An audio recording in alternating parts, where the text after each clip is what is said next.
সবাইকে জ্ঞাতিজনের আজকের আড্ডায় স্বাগত। আমরা আজকের আড্ডা শুরু করতে যাচ্ছি বাংলাদেশের বিশেষ জনগোষ্ঠী নিয়ে আলোচনা হবে আমাদের এখানে, এবং আপনারা যারা আছেন আমাদের আলোচনার পাশাপাশি আপনারাও অংশগ্রহণ করবেন আমরা জানি। ওনার আলোচনার পরে আমাদের সাথে আজকে আছেন ঈশিতা দস্তিদার। উনি দীর্ঘদিন এই খাসি সমাজ নিয়ে তার লেখাপড়া, জ্ঞান গরিমা জায়গাটা ওই জায়গাটাতে, এবং উনি মূলত অ্যানথ্রোপোলজিস্ট, চট্টগ্রাম বিশ্ববিদ্যালয়ের পড়াশোনা, তারপরে এটার উপর পিএইচডি করা সম্ভবত জাহাঙ্গীর ইউনিভার্সিটি থেকে।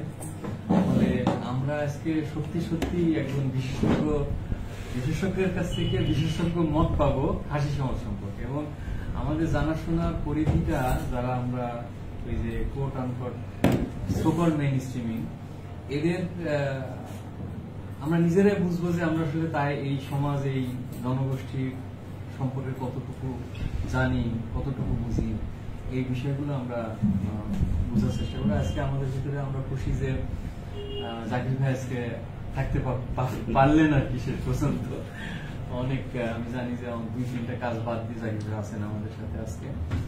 আর আমাদের বদ্দা সৈকত, সে সরাসরি চিটাগাংতে চলে আসে। বদ্দাকে আমাদের একটা স্পেশাল ধন্যবাদ, সে সৈকত এসছে আমাদের সাথে।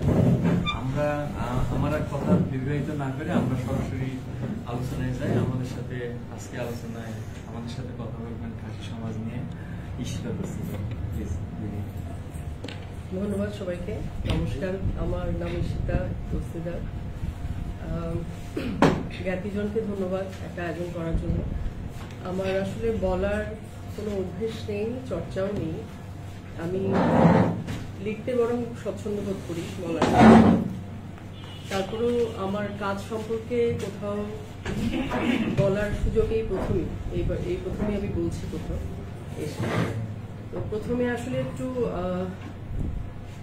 বলতে চাই আমার আগ্রহের জায়গা থেকে কেন খাসিদের নিয়ে কাজ করেছি। মূলত আসলে আমার আগ্রহের জায়গাটা ছিল, মানে নৃবিজ্ঞানের ছাত্রী হিসেবে আমার আগ্রহের জায়গাটা ছিল আসলে দেশভাগ, সীমান্তবর্তী মানুষের সীমান্ত সম্পর্কিত ভাবনা, দেশ সম্পর্কিত ভাবনা, এই সমস্ত জিনিস আসলে আমার জানার খুব আগ্রহ ছিল। সেরকম করে আসলে পরিকল্পনাটা আমি করেছিলাম যেভাবে আমি কাজটা করব। কিন্তু আমি ভর্তি হয়েছি অনেক আগে, কিন্তু আমার এর মাঝে দীর্ঘদিনের একটা গ্যাপও ছিল কাজটা শেষ করার ব্যাপারে। পরে 3-4 বছর গ্যাপের পরে আবার আমি নতুন করে কাজটা শুরু করি, এবং আবার পড়াশোনা শুরু করি, আবার ফিল্ড ওয়ার্ক। তো তখন আসলে সেই পূর্ব পরিকল্পনাটার মতো আসলে কাজটা এগোয়নি। আমার আরো অনেকগুলো ভাবনা চিন্তা বা আমার ফিল্ড ওয়ার্কের এক্সপিরিয়েন্স অনেকগুলো বিষয় এখানে কাজ করেছে। তো খাসি সমাজের সাথে আমার একটা যোগাযোগ ছিল, আগে থেকে যোগাযোগ ছিল, এবং আমি একসময় ফিল্ড ওয়ার্ক করেছি। পরে আবার যখন আমি নতুন করে শুরু করলাম, তখন আসলে আমি অনেকগুলো বিষয়কে দেখতে পেয়েছি। বিশেষ করে গতিশীলতার যে প্রসঙ্গটা, যে আজকে যে শিরোনামটা এসছে, যে বাংলাদেশের খাসি সমাজ, গতিশীলতা, রাজনৈতিক, অর্থনৈতিক ও সাংস্কৃতিক সংগ্রাম। খাসি সমাজের গতিশীলতাটাই মূলত আসলে আমার কাজের যে তাত্ত্বিক কাঠামো, ভাবনা, সেটাকে আসলে একটা দিক নির্দেশনা দিয়েছে। তো সেভাবে আমি কাজটা শুরু করেছি। আচ্ছা, একটু সাউন্ড বাড়ানোর জন্য এটা আপনি ব্যবহার করতে পারেন। এখানে একটা সাউন্ড বক্স আছে, একটু বোধহয় বেটার হয়।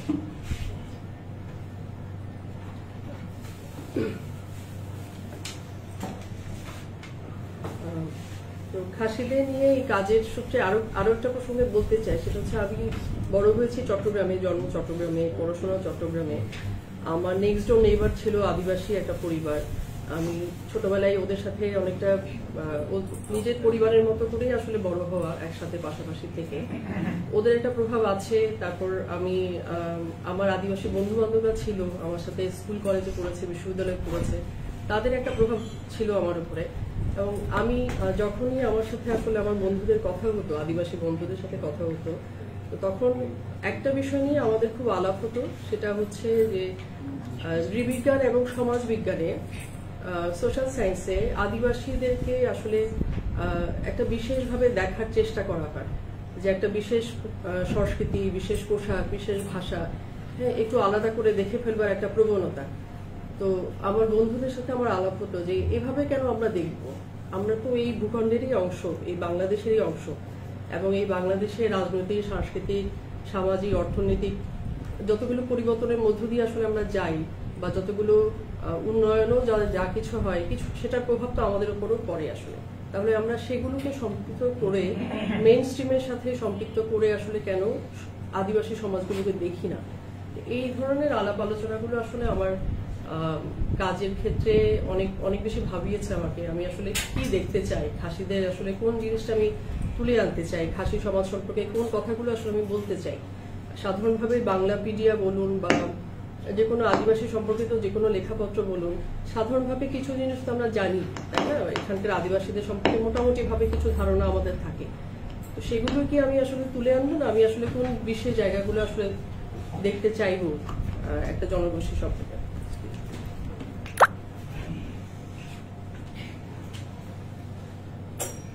তো এই ভাবনাগুলো আসলে আমাকে প্রভাবিত করেছে,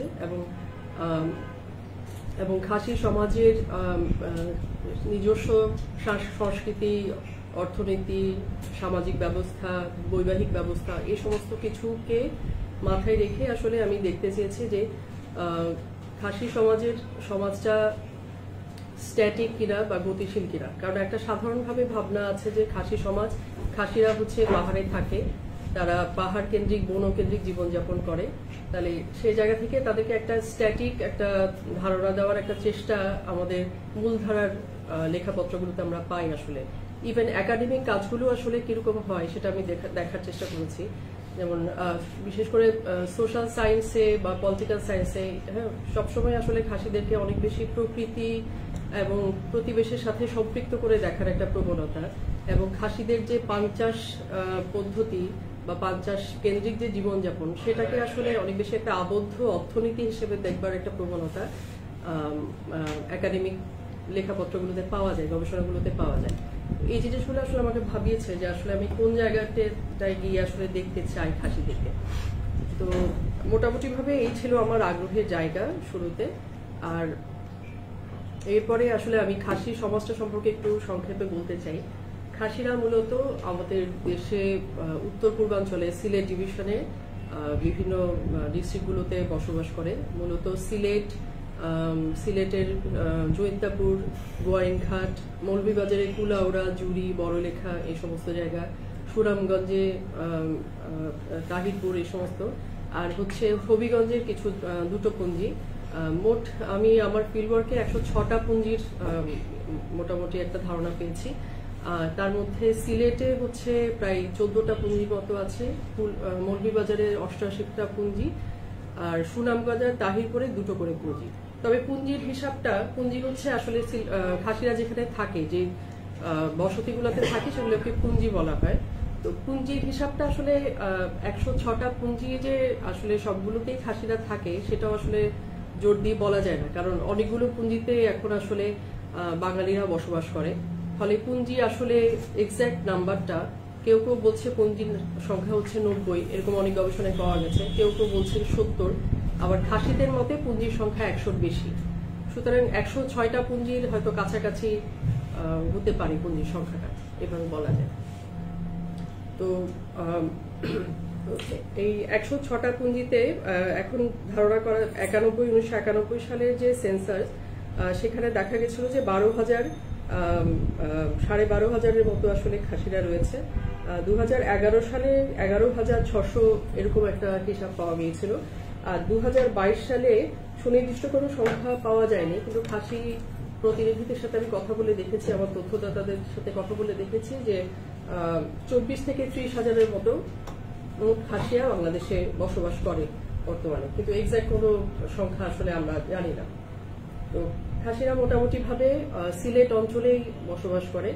আর একটু পেছনের দিকে যদি তাকাই, খাসিদের এই অঞ্চলে বসতি গড়ে তোলার যে ঐতিহাসিক সূত্রগুলো, সেটা যদি একটু দেখি, সোশ্যাল অ্যান্থ্রোপোলজিক্যাল যে সূত্রগুলো আছে, ধারণা করা হয় যে পুরোপলীয় যুগেও আসলে অস্ট্রিক স্পিকিং, খাসিরা মূলত অস্ট্রো এশিয়াটিক মনখেমর ভাষায় কথা বলে। অস্ট্রিক স্পিকিং একদল মানুষ, এরা আসলে ইন্দো চীন, তারপর কম্বোডিয়া, এসব বার্মা, এই সমস্ত জায়গায় বসবাস করতো। হ্যাঁ, এবং ওখান থেকে খুব সম্ভবত একটা দল এই অঞ্চলে আসে, বসতি স্থাপন করে খাসি, জয়িতা হিলস, এই সমস্ত জায়গায়। আর এখনো আসলে বার্মা, ইন্দো চীন এবং কম্বোডিয়ার অনেকগুলো জায়গায় খাসিদের মানে মনখেমর ভাষাভাষী লোকজন পাওয়া যায়। তবে মোটামুটি ভাবে একটা গবেষকদের, প্রথম দিককার গবেষক বা লেখক যারা লিখে গেছেন, তাদের সবার একটা ধারণা হচ্ছে যে 500 বছর আগে খুব সম্ভবত একটা মানে অস্ট্রিক স্পিকিং মাতৃতান্ত্রিক একটা সমাজ, তারা কিনা বার্মার একটা অংশে কোনো একটা ছোট রাজত্ব তাদের ছিল। পরবর্তী বেশ কিছু বছর রাজত্ব করার পরে রাজত্ব যখন হারিয়ে যায়, তখন তারা ওখান থেকে তাদের বসতি এদিকে মানে খাসি হিলসের দিকে নিয়ে আসে। এবং এরকম গবেষণায় এরকম তথ্য পাওয়া গেছে যে খাসি হিলসে ওই সময়কালে মাতৃতান্ত্রিক একটা সমাজ ছিল, যারা কিনা মনখেমর ভাষায় কথা বলতো।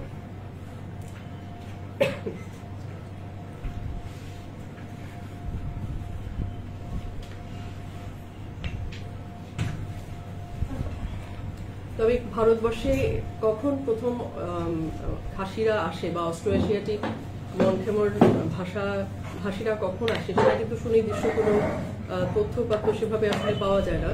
কারণ প্রথম দিকে যারা আসলে খাসিদের নিয়ে কাজ করেছেন, তাদের একটা বড় অংশ ছিল আসলে ব্রিটিশ প্রশাসক। এরা বিভিন্ন সময় সিলেট ডিভিশনে যারা নিয়োজিত হয়েছেন, তারা আসলে খাসিদের বিভিন্ন ইতিহাস লিখেছেন এবং সেখানে দেখা গেছে যে প্রায় প্রত্যেকেই তাদেরকে মঙ্গোলয়েড হিসেবে কিন্তু ব্যাখ্যা করেছেন, যে এরা হচ্ছে মঙ্গোলয়েড রেসের অংশ, কিন্তু আবার এরা অস্ট্রো এশিয়াটিক ভাষায় কথা বলে। হ্যাঁ, কিন্তু গারোরাও মাতৃতান্ত্রিক সমাজ, গারোরাও মঙ্গোলয়েড হিসেবে তাদের কাছে ইয়ে হয়েছে, কিন্তু গারোরা কিন্তু অস্ট্রো এশিয়াটিক ভাষায় কথা বলে না। মূলত অস্ট্রো এশিয়াটিক ভাষায় কথা বলে কোন, মুন্ডা, হ্যাঁ, ওরাও, এদের মধ্যে এই ভাষার একটা প্রচলন দেখা যায়। ফলে এখানে ভাষার দিক থেকে সকলেই আসলে ওই জায়গাটা একটা কনফিউজড একটা আলোচনার মধ্যে গিয়েছিল যে এরা আসলে মঙ্গোলয়েড কিন্তু আসলে অস্ট্রো এশিয়াটিক ভাষায় কথা বলে। এখানে একটা বৈপরীত্য তারা দেখেছে। এছাড়া প্রথম দিককার যে লেখাপত্র, যারা ব্রিটিশ প্রশাসক যারা লিখেছেন, তারা আসলে প্রত্যেকেই রেশিয়াল কিছু রিমার্কস দিয়েছেন আসলে খাসিদের সম্পর্কে। খাসিদের দৈহিক বিবরণ, খাসিদের আচার ব্যবস্থা, সবকিছুকে খুব উদ্ভট হিসেবে ব্যাখ্যা করার একটা প্রবণতা ছিল। কিন্তু পরবর্তীতে পিয়ারটি গুর্ডন, ডক্টর হেলেন গিরি, হেমব্রেট বরা, জেন চৌধুরী প্রমুখ গবেষক আসলে পূর্ণাঙ্গভাবে খাসিদের ইতিহাসটা তুলে ধরার চেষ্টা করেন। খাসিদের সেই খাসিদের উৎপত্তি থেকে শুরু করে খাসিরা কিভাবে আসলে এখানে সেটেলমেন্টগুলো করে তুলেছে, হ্যাঁ, এবং খাসিদের পারিবারিক ব্যবস্থা, রাজনৈতিক ব্যবস্থা, সমাজ ব্যবস্থা, রাজ্য ব্যবস্থা, এই সমস্ত বিষয়কে ব্যাখ্যা করেছেন, তাদের সাংস্কৃতিক দিকগুলোকে ব্যাখ্যা করেছেন। তো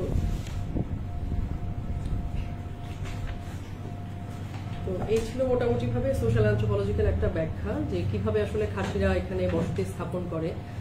খাসিদের নিজস্ব কিছু ব্যাখ্যা আছে তাদের উৎপত্তি নিয়ে, তাদের উৎস নিয়ে, কিভাবে আসলে তারা পৃথিবীতে এসেছে বা এখানে বাস করছে, সেটা নিয়ে তাদের কিছু নিজস্ব ব্যাখ্যা আছে। খাসি সমাজে মিথ এবং ফোকলোর খাসি সমাজে খুব ইম্পর্টেন্ট, খুব গুরুত্বপূর্ণ একটা বিষয়, যেটা তাদের সাথে তাদের জীবন যাত্রা, চিন্তা ভাবনার সাথে খুব ওতপ্রোতভাবে জড়িত।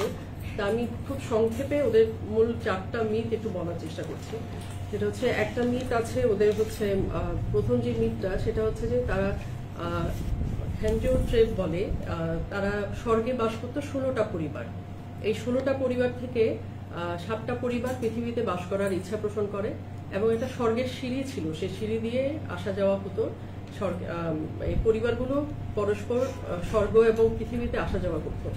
এভাবে করে তাদের জীবন কাটছিল, কিন্তু কোনো একটা ঘটনায় সিঁড়িটা ভেঙে যায়, সেই সেতুটা ভেঙে যায়, ফলে এই 7টা পরিবার পৃথিবীতে নির্বাসিত হয়। এখন পৃথিবী ছিল তখন আসলে খুব পাথুরে বালিময় এরকম ছিল। তখন তারা ঈশ্বরের কাছে প্রার্থনা করে যে আমাদের আসলে আমাদের তো এভাবে বাস করা সম্ভব না, আমাদের কৃষিকাজ করতে হবে, কিছু ফসল ফলাতে হবে, খেতে হবে। কি করা যায়। তখন ঈশ্বর তাদের প্রার্থনা মঞ্জুর করলেন এবং পৃথিবীটাকে ঢেকে দিলেন পলি মাটিতে। তখন তারা ফসল ফলালো, এখানে চাষবাস শুরু করলো, পৃথিবীটাকে তারা বাসযোগ্য করে তুললো। এটা হচ্ছে একটা তাদের এমার্জেন্সি নিয়ে তাদের নিজস্ব যে থিওরি আর কি। আরেকটা থিওরি আছে সেটা হচ্ছে যে মোরগ খাসি সমাজের একটা খুব খুব গুরুত্বপূর্ণ একটা সিম্বল। হ্যাঁ, এরকম একটা গল্প আছে যে এরকম যখন সিঁড়িটা বা এই সেতুটা ভেঙে যায় তখন আসলে সূর্য পৃথিবীতে এত বেশি পাওয়ারফুল ছিল যে সূর্য রাগ করে চলে যায় একটা গুহার মধ্যে, পৃথিবী অন্ধকার হয়ে যায়।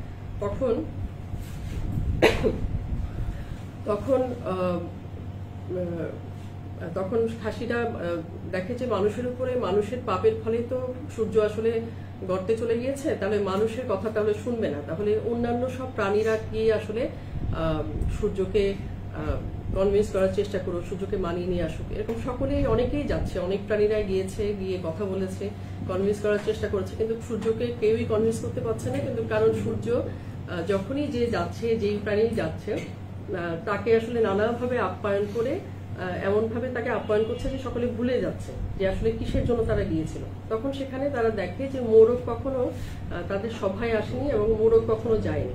তখন তারা করে কি, মোরগকে পাঠায় এবং মোরগ গিয়ে আসলে সূর্যের সাথে একটা নেগোসিয়েশন করে আসলে সূর্যকে পৃথিবীতে আবার ফিরিয়ে নিয়ে আসে, সূর্যের আলো ফিরে আসে। আমরা তো জানি যে মোরগের ডাকে সূর্য ওঠে। হ্যাঁ, তো সেটার সাথে খুব রিলেট করে আর কি ওদের এই মানে এমার্জেন্সি থিওরিটা। এবং মোরগ খুব প্রমিনেন্ট একটা এখনো ওদের সমাজে ওরা এখন প্রায় 80 থেকে 90% ধর্মান্তরিত হয়ে গেছে, কিন্তু তারপরও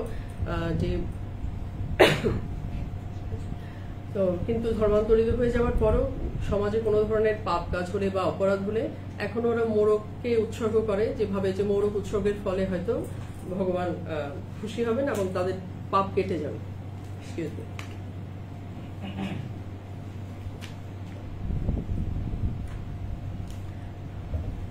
তো এই মোটামুটি ভাবে এই হচ্ছে খাসিদের নিজেদের কিছু ভাবনা, যে কিভাবে তারা পৃথিবীতে আসলো, কিভাবে এই অঞ্চলে তারা বসতি স্থাপন করলো। এবং এখানে যে পাথুরে জমির যে বিষয়টা, যেমন তামাবিল বা জাফলং যে অঞ্চলটাতে আসলে মূলত খাসিরা বসবাস করে বেশি সংখ্যায়, হ্যাঁ, ওখানে কিন্তু আসলে ওখানকার জমিটা কিন্তু আসলে খুব পাথুরে জমির উপরেই আসলে পরিমাটি, সেখানে চাষবাস হয়। এগুলোকে তারা এখনো রিলেট করে, এখনো কিন্তু এই সব আধ্যাত্মিক চিন্তা ভাবনা দ্বারা অনেক বেশি প্রভাবিত খাসিরা।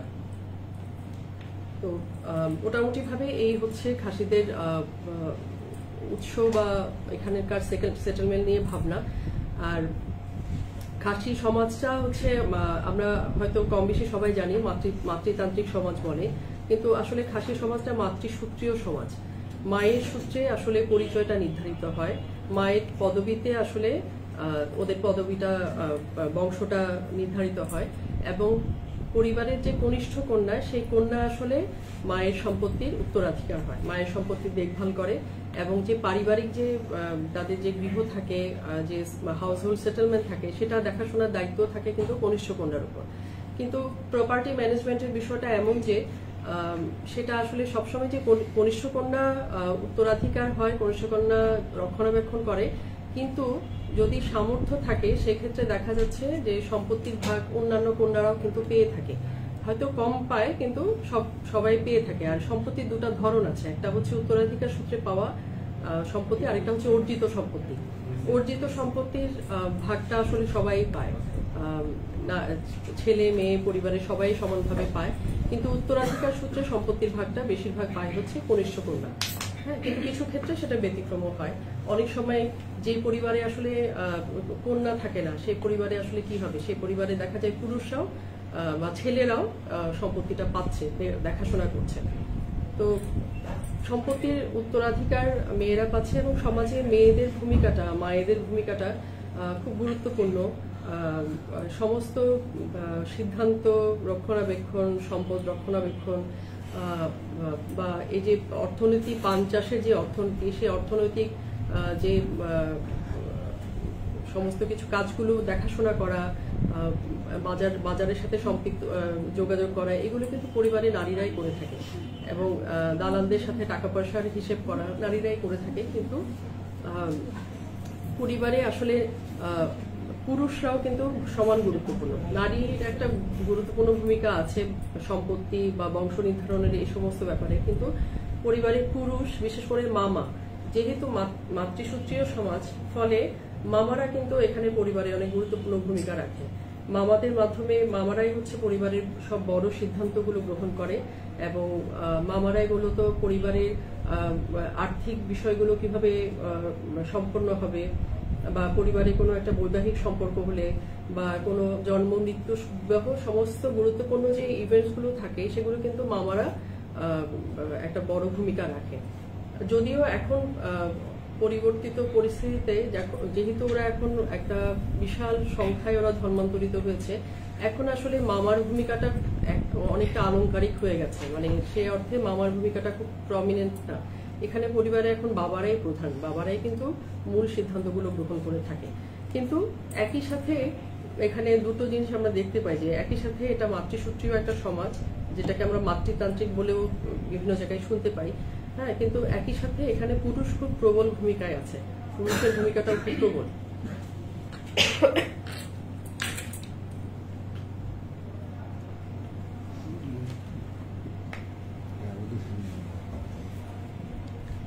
এবং পরিবারের বিষয়ে একটা বিষয় বলি, পরিবারকে আসলে কুর হিসেবে বলা হয়। এই পরিবার বা এই বংশের গোত্রের একটা হাউস, একটা পুঞ্জিতে একটা কুর বা একটা বংশ মূলত বসবাস করে, এবং এই বংশের মধ্যে নিজেদের মধ্যে কিন্তু কোনো বিবাহ সম্পর্ক হয় না, বৈবাহিক সম্পর্ক হয় না, মানে আপন খালাতো মামাতো ভাই বোনদের মধ্যে কোনো ধরনের বিবাহ নিষিদ্ধ আর কি। আর এর পাশাপাশি খাসি সমাজে আইন ব্যবস্থা বা বিচার কাজ এসব পরিচালনার জন্য দরবার বলে একটা ব্যাপার আছে, একটা কমিটির মতো। আসলে একসময় দরবার খুব শক্তিশালী একটা প্রতিষ্ঠান ছিল খাসি সমাজে। ইভেন কি এই যে ছোট ছোট যে রাজ্যগুলো ছিল, এই জৈন্তাপুর, খাসি হিলস, গারু হিলস, এই সমস্ত জায়গায় একসময় তো 30টার মতো স্বাধীন খাসি রাজ্য ছিল।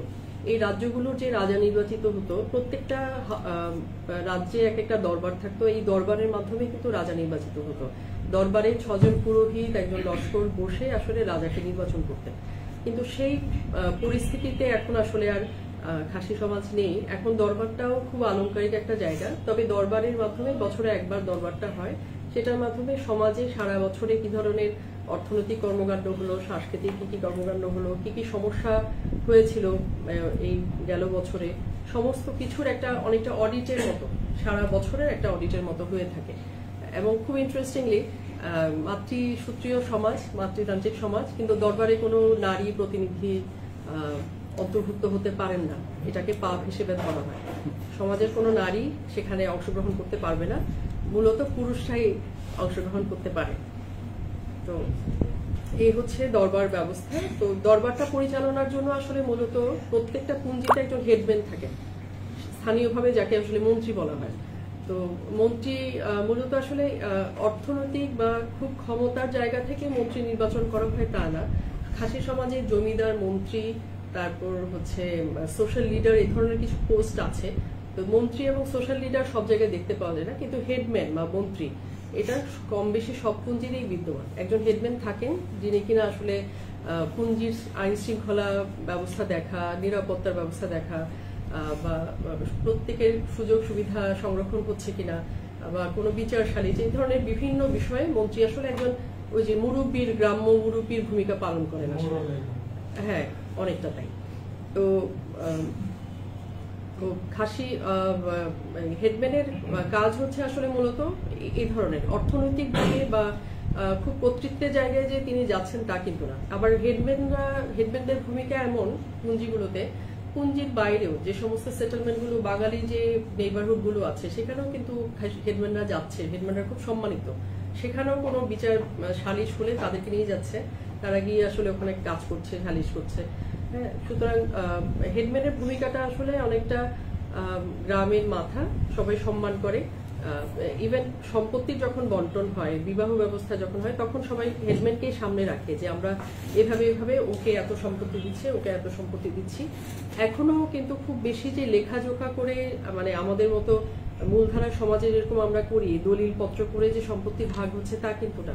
ওই গ্রামের সব বড়দেরকে, মুরব্বীদেরকে, হেডম্যানদেরকে বসিয়ে সেভাবে মৌখিকভাবে কিন্তু বিষয়গুলো করা হয়ে থাকে। কিছু কিছু ক্ষেত্রে হয়তো যেখানে ভূমি ব্যবস্থাটাও নিয়ে এখানে একটু বলতে হয়, সেটা হচ্ছে যে খাসিদের তো ভূমি সমস্যাটা একটা বড় সমস্যা। খাসিরা হয় সরকারি ঘাস জমিতে বসবাস করে, নয় চা বাগানের উঁচু ভূমিতে বাস করে, নয় বন বিভাগের ভূমিতে বাস করে। ফলে ওই যে 92 বছরের লিজ নিয়ে তারা বসবাস করে। ফলে আসলে লিগেল কোনো ডকুমেন্ট, এই জমি তারা ভোগ করতে পারবে, কিন্তু সেটা বিক্রি করা, সেটা মানে একদম দলিল পত্র করে বর্ধন করা, এটা কিন্তু খাসিদের পক্ষে সম্ভব না। কিছু কিছু পুঁজি, দু একটা পুঁজি মানে খাসিদের এখন নিজেদের হয়েছে, সেটাও মানে খুব হাতে গোনা। সেখানে হয়তো হয়ে থাকতে পারে, সেখানে হয় মানে হেডম্যান বসে সবাইকে সমান ভাগে আসলে ভাগ করে দেয় জমিটা, কে কতটা থাকার জন্য জায়গা পাবে, কে কতটা পান চাষের জন্য বাগান পাবে, সেই জিনিসগুলো ভাগ করে দেয়। কিন্তু সেভাবে কোনো লেখাপত্র, দলিলপত্র কিন্তু এখনো তৈরি করা হয়। আর খাসিদের এই গেল মোটামুটি ভাবে দরবার, হেডম্যানের ভূমিকা। আর বৈবাহিক বিষয়টা বলেছি, বৈবাহিক বিষয়টা যেমন একই গোত্রে বিয়ে হতে পারে না, খালাতো মামাতো ভাই বোনদের মধ্যে বিয়ে হতে পারে না। আর খাসিদের মধ্যে বিবাহ ব্যবস্থাটা এমন যে পুরুষরা আসলে মানে তাদের পুঞ্জি ছেড়ে মেয়ের বাড়িতে, স্ত্রীর বাড়িতে এসে থাকে। কারণ হচ্ছে ওই যে সম্পত্তি বন্টনের যে বিষয়টা এখানে আছে, যে কনিষ্ঠ কন্যা সম্পত্তির একটা বড় অংশ পায়, কিন্তু অন্যান্য কন্যারাও কিন্তু কিছু না কিছু অংশ পায়। তখন দেখা যায় যে মানে বিশেষ করে 40 বছর আগেও বেশিরভাগ পুরুষরাই বিবাহের পরে আসলে স্ত্রীর পুঞ্জিতে এসে বসবাস করাটাই নিয়ম। এখনো তাই, এখনো অনেক জায়গায় তাই, কিন্তু সেটার সাথে আবার অর্থনৈতিক সম্পর্কটাও একটা স্বাবলম্বী বা স্বাচ্ছন্দ্য, এটাও একটা বড় ব্যাপার। কারণ সবার পক্ষে আসলে সবাই আসলে জ্যেষ্ঠ কন্যাকে সম্পত্তি দিতে পারে না, ফলে সেই জ্যেষ্ঠ কন্যার কিন্তু তার স্বামীর বাড়িতে যেতে হয় বা ভিন্ন একটা জায়গায় গিয়ে তারা আসলে বসতি স্থাপন করে। তো এই বিবাহের ক্ষেত্রে হচ্ছে এই বিষয়গুলো। আর ধর্মীয় বিষয়টা হচ্ছে যে এখন আদি যে খাসি ধর্মটা, আদি খাসি ধর্মের যে মিথগুলো আমি একটু করে বললাম আপনাদেরকে, মিথ, ফোকলোর, এই বিষয়গুলো অনেক বেশি আসলে প্রকৃতি, পরিবেশ, বন, বনাঞ্চল, ভূমি, এই সমস্তকে ঘিরে কেন্দ্র করে এক ধরনের স্পিরিচুয়াল একটা সংযোগ, একটা সেরকম কোনো মনুমেন্টাল কোনো ব্যাপার ছিল না আদি খাসি ধর্মটাতে। কোনো মন্দির বা মসজিদের মতো বা চার্চের মতো কোনো মনুমেন্ট নেই বা জায়গা নেই প্রার্থনার, যে সেখানে গিয়ে তারা প্রার্থনা করবে। কিন্তু তাদের পারিবারিকভাবে কিছু রিচুয়াল হতো। ইভেন দরবার যখন শুরু হতো, এই দরবারেও কিছু রিচুয়াল পালন করা হতো, মৃত্যুর পরে কিছু রিচুয়াল পালন করা হতো। কিন্তু এখন যেহেতু প্রত্যেকটা পুঞ্জিতেই 80 থেকে 90% খাসিরা আসলে ধর্মান্তরিত হয়ে গেছে, দেখা গেছে একটা খুব ছোট পুঞ্জি, মাত্র 7টা পরিবার থাকে, কিন্তু ওই পুঞ্জিতেও দুটো চার্চ, একটা ক্যাথলিক চার্চ, একটা প্রোটেস্ট্যান্ট চার্চ। দল বেঁধে সবাই রোববারে চার্চে যাচ্ছে, সমস্ত বড়দিন, অল সেন্টস ডে, সমস্ত কিছু পালন হচ্ছে। কিন্তু আদি খাসির ধর্ম যারা পালন করছে তারা আসলে সংখ্যায় কমে গেছে খুব বেশি। হয়তো 7টা পরিবারের মধ্যে 55টা পরিবারই আদি ধর্ম পালন করছে, 5টা পরিবার খ্রিস্টান হয়ে গেছে, 5টা পরিবার আদি ধর্ম পালন করছে। ফলে ওই আদি ধর্ম যারা পালন করছে তাদের আসলে তারা নিজেরাও নিজেদের যে চর্চাগুলো, যে রিচুয়ালগুলো ছিল, পুজো আর্চাগুলো ছিল, সেগুলো তারা ভুলে যাচ্ছে। তারাও কিন্তু অনেক দেখা যাচ্ছে যে আমি যখন ফিল্ড ওয়ার্কে গেছিলাম তখন একটা বিয়ে হয়েছে যারা কিনা মানে আদি খাসি ধর্ম পালন করতো, কিন্তু ওদের পোশাকও হচ্ছে ওই গাউন, সাদা গাউন, খ্রিস্টানদের বিয়েতে যেরকম গাউন পরে বিয়ে হয়, কোট টাই পরে বিয়ে হয়, সেভাবে বিয়েটা হচ্ছে। কারণ এখন আর সেই ইয়েটা নেই, তাঁত নেই ওদের যে নিজস্ব তাঁতটা ছিল খাসিদের, নিজেদের পোশাক তৈরি করার, সেই তাঁতটা কিন্তু আর নেই। ওই পোশাকগুলি ওরা হয়তো মেঘালয় থেকে অর্ডার করে আনায়, কিন্তু বিয়েতে এখন ওই প্রত্যেকে যেটা পড়ছে, সবাই যেটা পড়ছে, ওয়েস্টার্ন পোশাক যেটা পড়ছে খ্রিস্টানদের অনুসারী হয়ে, ওটাই পালন করছে, ওটাই করছে।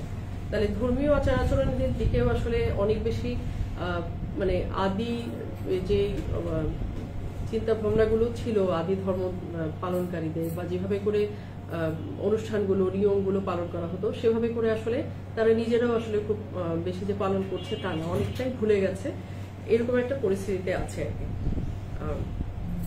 তো মোটামুটি ভাবে খাসি সমাজ নিয়ে একটা ধারণা হয়তো আমি আপনাদের দিতে পেরেছি। অনেক কিছু হয়তো ভুলেও গেছি, আমি মোটামুটি যা মনে আসছে সবই বললাম। তো আমার এই জিনিসগুলো মাথায় নিয়ে আমি আসলে গতিশীলতার ধারণাটা কিভাবে আসলে এখানে সংযুক্ত করলাম বা সম্পৃক্ত করলাম আমার কাজে, এই বিষয়টা একটু বলতে চাই। সেটা হচ্ছে খাসি সমাজে একটা সময় ওদের পাঞ্চাশটা নিয়ে আমি একটু বলি, এটা লেগেছে পাঞ্চাশটা নিয়ে এখানে গতিশীলতার প্রসঙ্গেই বলি। সেটা হচ্ছে খাসিরা মধ্যযুগ থেকে জানা যায় যে ওরা পান চাষ করছে এই অঞ্চলে নর্থ ইস্টার্ন রিজিয়নে আসলে বনভূমিগুলোতে তারা তাদের নিজস্ব স্বতন্ত্র কিছু কৌশল অবলম্বন করে পানের চাষ করে থাকে, এবং সেটা মানে এখনো পর্যন্ত প্রধান অর্থকরী একটা লাভজনক একটা অর্থনৈতিক ব্যবস্থা তাদের। তো এই পান চাষের একটু কি ফ্যানটা ছাড়া যাবে?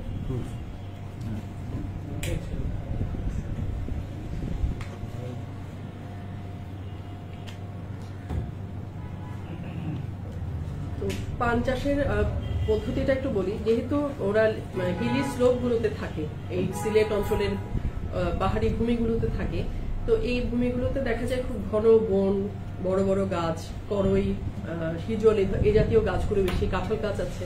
তো এখানে আসলে এই ঘন জঙ্গলে, ঘন বনে তো আসলে ধান বা অন্যান্য চাষের কোনো সুযোগ নেই।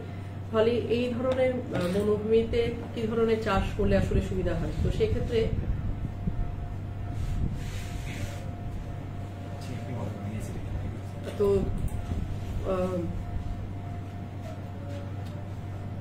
তো সেজন্য ওরা এখানে আসলে পান চাষটাই অনেক বেশি স্বাভাবিক এই হিলি যে স্লোপ, সেই স্লোপের মধ্যে। তো মূলত পান গাছ তো লতানো টাইপের গাছ, আপনারা সবাই জানেন। কিন্তু সমতলে যেভাবে পান চাষটা হয়, এটা পানের বরজ, একটা মাচা করে যেভাবে করে শেড তৈরি করে পান চাষটা করা হয়, খাসিরা কিন্তু সেভাবে কোনো কৃত্রিম মাচা বা কোনো কিছু করে চাষটা করে না। কারণ হচ্ছে ওই ঘন জঙ্গলের যে আলো ছায়া, সেটাতে আসলে পর্যাপ্ত সূর্যালো ছায়া যতটুকু প্রয়োজন হয় আসলে ততটুকুর ব্যবস্থাই হয়ে যায়। আর এই লতানো গাছগুলো আসলে মানে লতানো পানের লতাটা আসলে এই যে বড় বড় গাছগুলো, সেই গাছের গোড়ায় রোপণ করা হয়, এবং গাছগুলোকে কেন্দ্র করেই আসলে লতাগুলো বেড়ে ওঠে। যেটা যত বড় গাছ, সে তত বড় লতা, সেটার ফলন তত বেশি, সেটা পানের টেস্ট তত বেশি হবে। হ্যাঁ, এরকমই। আর পান গাছ যেহেতু লতা গাছ, একটা লতা জাতীয় গাছ, প্রথম ৩-৪ বছর নিবিড় শ্রম, এতটাই নিবিড় শ্রম দিতে হয় যে খাসিরা আসলে পান বাগান ফেলে বাজারে যাওয়ার মতো সুযোগ নেই। বাজারের সাথে যে খাসিদের যে ইন্টারাকশন, সেটা আসলে সম্ভবই হয় না তাদের এই নিবিড় শ্রম দানের কারণে। হ্যাঁ, যে একটা শিশুকে যেভাবে, মানে ওদের ভাষায় যদি বলি, একটা শিশুকে যেভাবে ওরা লালন পালন করে, যেভাবে বড় করে তোলে, যেরকম যত্ন করে, ঠিক একইভাবে ওরা পানটাকে যত্ন করে। হ্যাঁ, এবং এই চাষের সাথে যেহেতু ওদের অর্থনীতি জড়িত, চাষের সাথে ওদের জীবিকা জড়িত, সেটার সাথে এক ধরনের আধ্যাত্মিক সম্পর্ক তাদের আসলে গড়ে উঠছে শত শত বছর ধরে। তো ফলে ফ্যানটা কি ছাড়া যাবে?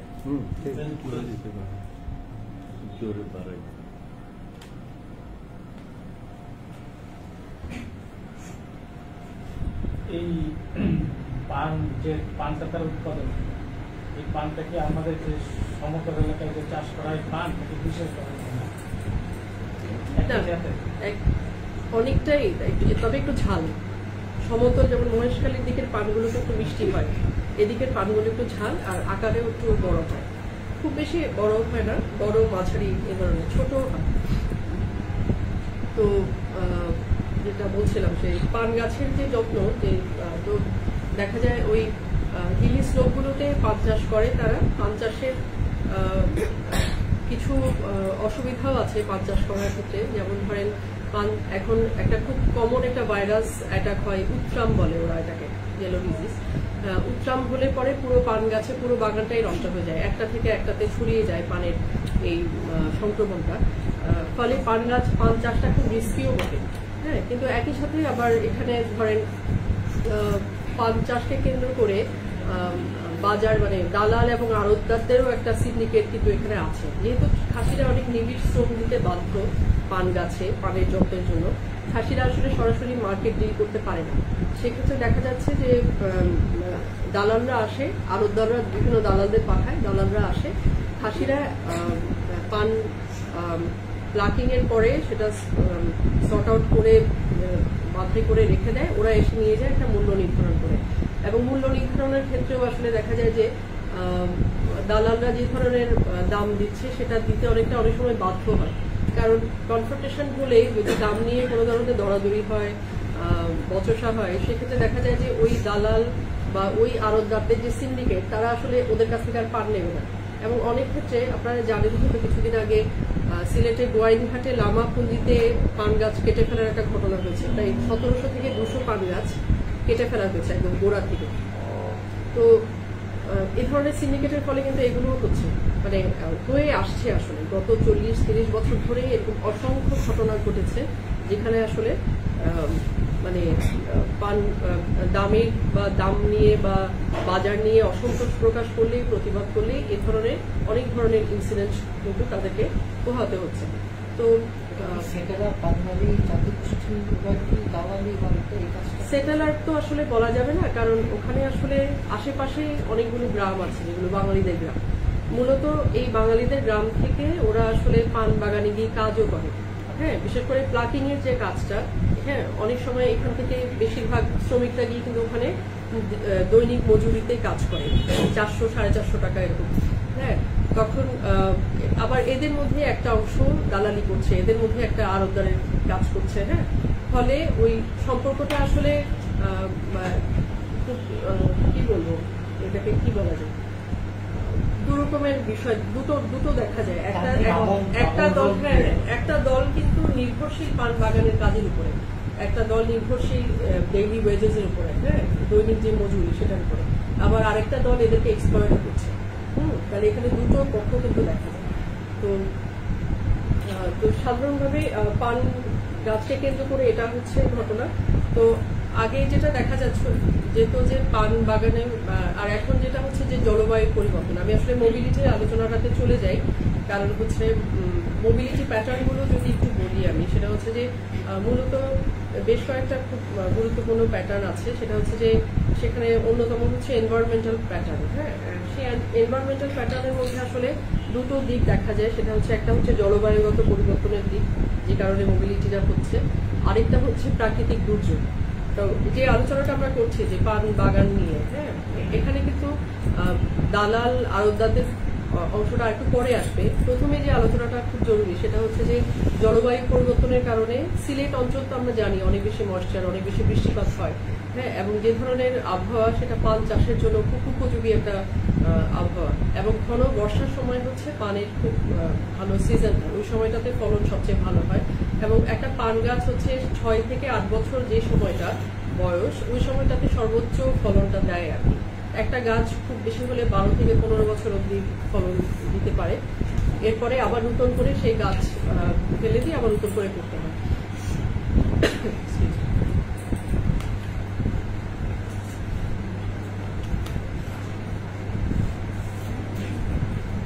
তো পান চাষের তো এইটা তো গেল ফলনের বিষয়টা।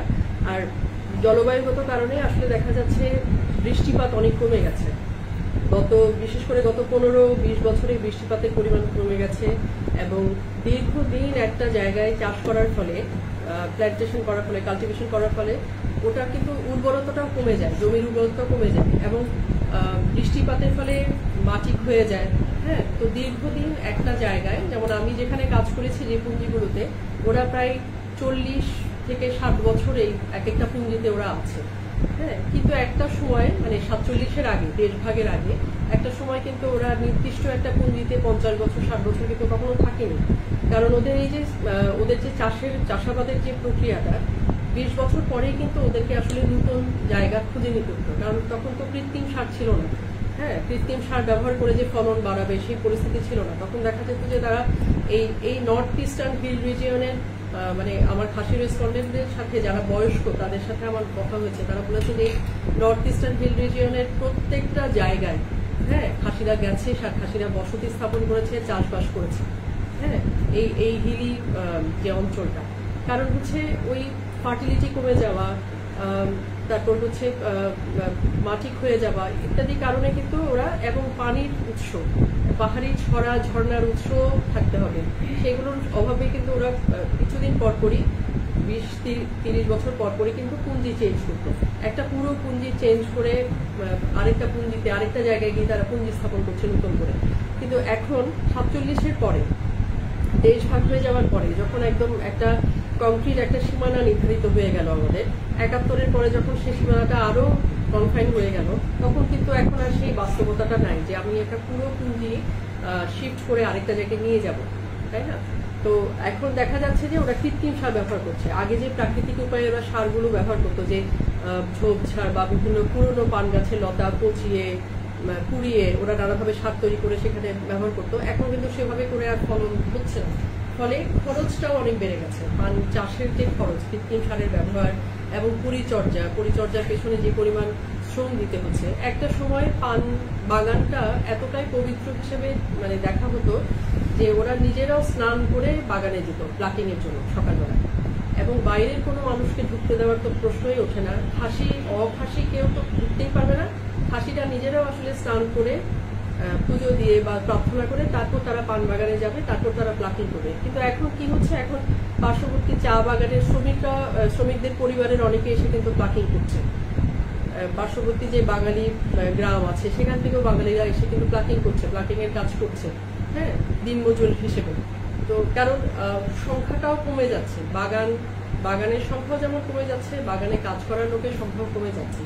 কারণ খাসিরা এখন একটা বড় সংখ্যা, যেহেতু পান চাষের ব্যাপারটা অনেক ঝুঁকিপূর্ণ, অর্থনীতিটা অনেক ঝুঁকিপূর্ণ, ফলে এখন আর সেভাবে করে সবাই পান চাষে নিয়োজিত হচ্ছে বিষয়টা তা না। একটা সময় দেখা যাচ্ছে যে একটা পরিবারের 6 থেকে 7 জন ছেলে মেয়ে, 11 জন ছেলে মেয়ে, 13 জন ছেলে মেয়ে, হ্যাঁ, একটা বড় অংশ আসলে একটু বড় হয়ে লেখাপড়া খুব বেশি দূর হয়তো প্রাইমারি স্কুল পাশ করে তারা চলে যাচ্ছে পান বাগানে কাজ করতে, হ্যাঁ, সবাই মিলে একটা পরিবার মিলে সব ছেলে মেয়ে বাবা সবাই মিলে কিন্তু অর্থনীতিটাকে সার্ভ করছে। কিন্তু এখন কিন্তু যেহেতু পান আর লাভজনক জায়গায় নেই, এখন কিন্তু ছেলেমেয়েরা পড়াশোনা করছে। তো এটা জলবায়ুগত পরিবর্তনে এই ধরনের মোবিলিটিগুলো কেন হচ্ছে আমি বলি, যেহেতু ওই যে শিফটিং এর বিষয়টা হচ্ছে না, শিফটিং করতে পারছে না, পুরো একটা পুঞ্জি শিফট করতে পারছে না, হ্যাঁ, এই ধরনের কিছু স্ট্রাকচারাল বাধ্যবাধকতার মধ্যে আমরা পড়ে গেছি, আমরা একটা নির্দিষ্ট সীমানার বাধ্যবাধকতার মধ্যে পড়ে গেছি, ভৌগোলিক অনেকগুলো কারণে বাধ্যবাধকতার মধ্যে পড়ে গেছি। এবং একটা পুঞ্জিতে যে সেটেলমেন্টগুলো তৈরি হচ্ছে 50 থেকে 60 বছর ধরে, হ্যাঁ, যে ধরনের ইনফ্রাস্ট্রাকচারগুলো গড়ে উঠছে, বাড়িঘর, চার্চ, তারপর স্কুল, তারপর পানির ব্যবস্থা, সুপেয় পানির একটা ব্যবস্থা, সোলার সিস্টেম, যে সিস্টেমগুলো তৈরি করছে সেটা ফেলে আসলে একজন পুঞ্জিবাসীর বা পুরো একটা পুঞ্জিকে শিফট করে নিয়ে যাওয়ার বাস্তবতাও এখন আসলে নাই। আবার দেখা যাচ্ছে যে আমি এরকম কিছু কেস স্টাডি পেয়েছি, আমি একটু কেস স্টাডি বলি। সেটা হচ্ছে যে আমার একজন তথ্যদাতা, যার কিনা নিজের পুঞ্জির বাইরেও আসলে অন্যান্য জায়গায় বাগানে পুঞ্জি আছে, বাগান আছে, পানের বাগান আছে, হ্যাঁ। ফলে সে করছে কি, যে পুঞ্জিতে তার লাভ হচ্ছে না, যে পুঞ্জিতে তার আসলে অনেক লাভটা কমে গেছে পান চাষে, হ্যাঁ, উৎপাদন কম হচ্ছে, তখন সে করছে কি, সেটা হচ্ছে নেইবার কোনো বাঙালিকে সে বিক্রি করে দিয়ে বা তার আত্মীয় কাউকে আসলে খুব নামমাত্র মূল্যে বিক্রি করে দিয়ে সে তার আরেকটা পুঞ্জি যেখানে তার বাগান আছে সেখানে শিফট করে যাচ্ছে। তাহলে এখানে আবার একটা অর্থনৈতিক বিষয় কিন্তু জড়িত। সবার কিন্তু ওই সামর্থ্যটা নেই, যে পান চাষি আসলে স্বল্প আয়ে, যার কিনা আসলে ভূমিই নেই, যে আসলে আত্মীয়র পান বাগানে কাজ করে, তার পক্ষে কিন্তু আর পুঞ্জিটা শিফট করে আরেকটা পুঞ্জিতে যাওয়া সম্ভব না।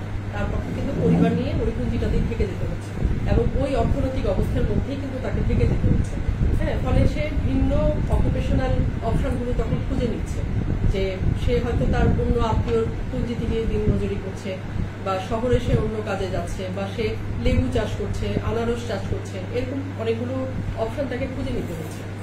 তো জলবায়ুগত পরিবর্তন, মোবিলিটি যেটা হচ্ছে সেটা বললাম। আরেকটা মোবিলিটি প্যাটার্ন, এনভায়রনমেন্টাল প্যাটার্নের মধ্যে, সেটা হচ্ছে যে সেটা হচ্ছে যে প্রাকৃতিক দুর্যোগ, যেটা আকস্মিকভাবে যেটা আসছে। আমার একটা ফিল্ড ছিল হচ্ছে সুনামগঞ্জের তাহিরপুরে যে খাসি পুঞ্জি, ওখানে খাসি পুঞ্জিও আছে, আবার পাশাপাশি ওখানে হাজংরাও খুব সংখ্যায় অনেক বেশি। তো ওখানে আপনারা জানেন হয়তো মেঘালয়ের পাদদেশে হচ্ছে তাহিরপুর এবং মেঘালয়ের যে পাহাড় সেখানে র্যাড হোল মাইনিং শুরু হয়েছে প্রায় 40 বছর আগে থেকে, সে এখন বন্ধ আছে। র্যাড হোল মাইনিং এর ফলে সেটা খুব প্রাচীন একটা পদ্ধতি, মাইনিং এর ফলে আসলে এই পুরো পাহাড়টা আসলে ফাঁপা হয়ে গেছে।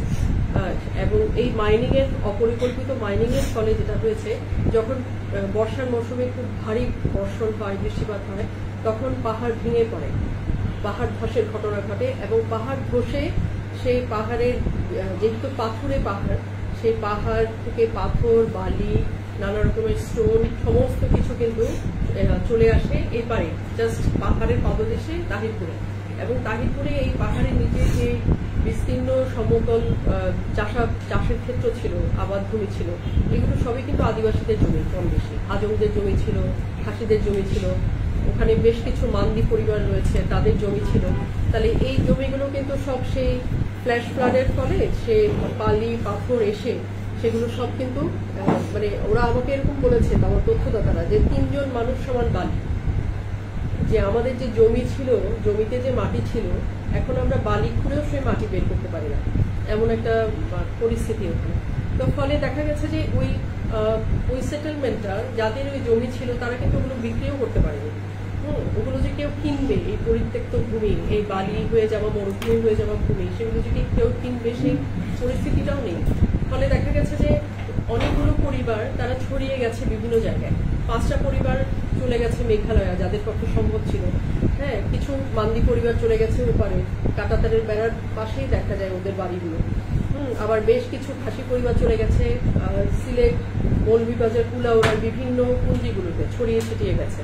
হ্যাঁ, তো এটা হচ্ছে আকস্মিকভাবে যে প্রাকৃতিক দুর্যোগ, কিন্তু সেটার ফলে যে মোবিলিটি, যে গতিশীলতা, যে একটা পুঞ্জি ছেড়ে আরেকটা পুঞ্জিতে তারা চলে যাচ্ছে, এবং সেটার পেছনেও আসলে বিষয়গুলো মানে আমরা যদি ওই গতিশীলতার অর্থনীতির রাজনৈতিক অর্থনীতিটা দেখি, এখানে আসলে শুধুমাত্র বিষয়গুলোকে প্রাকৃতিক দুর্যোগ বা জলবায়ু বিপর্যয় এভাবে ব্যাখ্যা করে তো চলবে না, কারণ এগুলোর সাথে যে রাজনীতিটা চলছে এবং মেঘালয়ে যে কোল মাইনিং, হ্যাঁ, সেটার ফলে সেটা কিন্তু মেঘালয়তে, ইন্ডিয়াতেও এটা নিয়ে প্রচুর সমালোচনা হয়েছে, প্রচুর কাজ হয়েছে, হ্যাঁ, প্রতিবাদ হয়েছে, এখন বন্ধ আছে সেটা।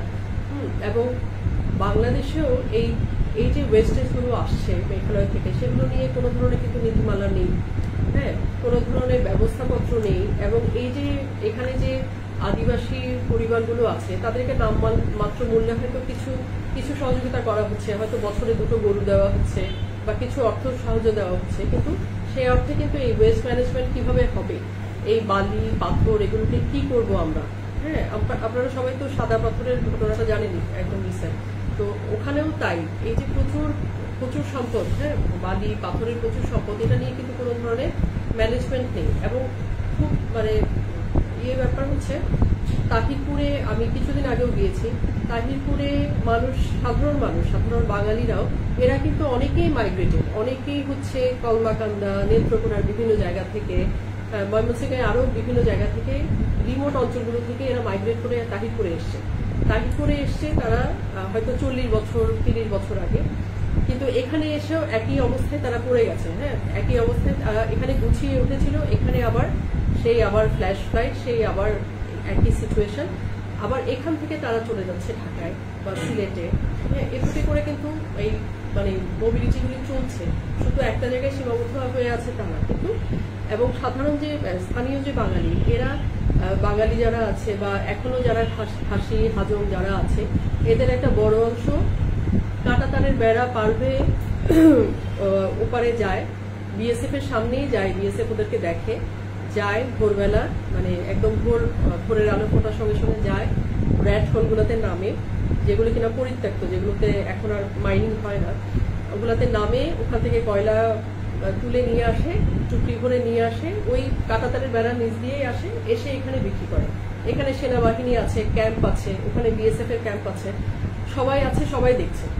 এবং এটা একটা ওপেন সিক্রেট আর কি ওখানে। এবং দুঃখজনকভাবে 2024-এ সর্বোচ্চ বেশি মারা গেছে, প্রায় 54 জন মারা গেছে, কিন্তু এটা কোনো সেভাবে মানে হিসেব নেই এখন, সেরকম কোনো সরকারি হিসেব নেই যে কতজন মারা গেছে আসলে। হ্যাঁ, কারণ ওই র্যাট হোলে ঢুকে র্যাট হোলে যে গ্যাস থাকে, হ্যাঁ, সেটাতে অনেকে মারা যায়। অনেক সময় র্যাট হোলে ঢুকে যাওয়ার পরে পাথর এসে পড়ে, সেভাবে মারা যাচ্ছে। তো এই জিনিসগুলোকে আসলে এই বিষয়গুলোকে আসলে গতিশীলতার এই ভাবনাগুলোর সাথে আমি যুক্ত করতে চাই, এই কারণে যে গতিশীলতার যে রাজনৈতিক অর্থনীতি বা যে আমাদের এই অঞ্চলে যে রেজিম অফ মোবিলিটি যে বিষয়টা, হ্যাঁ, শাসন ব্যবস্থার যে গতিশীলতার যে শাসন ব্যবস্থা, সেটা আসলে কখনোই অর্থনীতি এবং রাজনীতি বিচ্ছিন্ন নয়, বরং আমাদের এই অঞ্চলের যে অর্থনীতি, সংস্কৃতি, সামাজিক অবস্থা, হ্যাঁ, ভৌগোলিক যে পরিস্থিতি, সমস্ত কিছুই আসলে নির্ধারণ করছে এই অঞ্চলের মানুষের গতিশীলতার প্রকৃতিটা। এবং এখানকার আদিবাসীরাও যে গতিশীলতার প্র্যাকটিসটার মধ্য দিয়ে যাচ্ছে, সেগুলো কিন্তু আসলে এই অঞ্চলের ভূপ্রকৃতি এবং ভূপ্রকৃতিকে ঘিরে যে রাজনীতি, পরিবেশকে ঘিরে যে রাজনীতি এবং অর্থনৈতিক যে পরিকাঠামো, সেটার মধ্য দিয়ে আসলে চলাচল করছে। তাহলে এটা বিচ্ছিন্ন কিছু নয়। তো মোটামুটি এনভায়রনমেন্টাল মোবিলিটির আলোচনাটা আমি খুব সংক্ষেপে বলার চেষ্টা করলাম। এছাড়াও সিজনাল মোবিলিটি, ডেইলি মোবিলিটি, এই দুটো খুব প্রমিনেন্ট খাসি সমাজে। সিজনাল মোবিলিটি আসলে মূলত খাসিদের মধ্যে যারা মোটামুটি সম্পদশালী, যাদের নিজস্ব গার্হস্থ্য পুঞ্জির বাইরেও অনেকগুলো পুঞ্জিতে আসলে বাগান আছে, তারা বছরের একটা সময়, বিশেষ করে যখন হারভেস্টিং এর সময় থাকে পিক আওয়ারগুলোতে, তারা হচ্ছে কিনা তাদের নিজেদের যে পুঞ্জি সেটা থেকে অন্য পুঞ্জিতে যায় 2 মাসের জন্য বা 3 মাসের জন্য।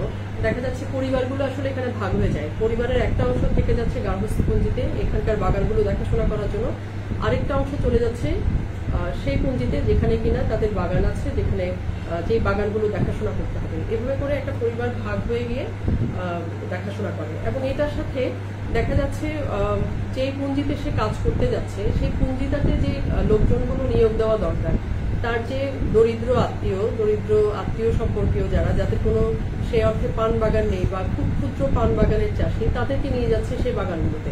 এবং সেখানে গিয়ে তারা আসলে সেই যে বড়লোক যে আত্মীয়, যে পান বাগানি, তাকে শ্রম দিচ্ছে।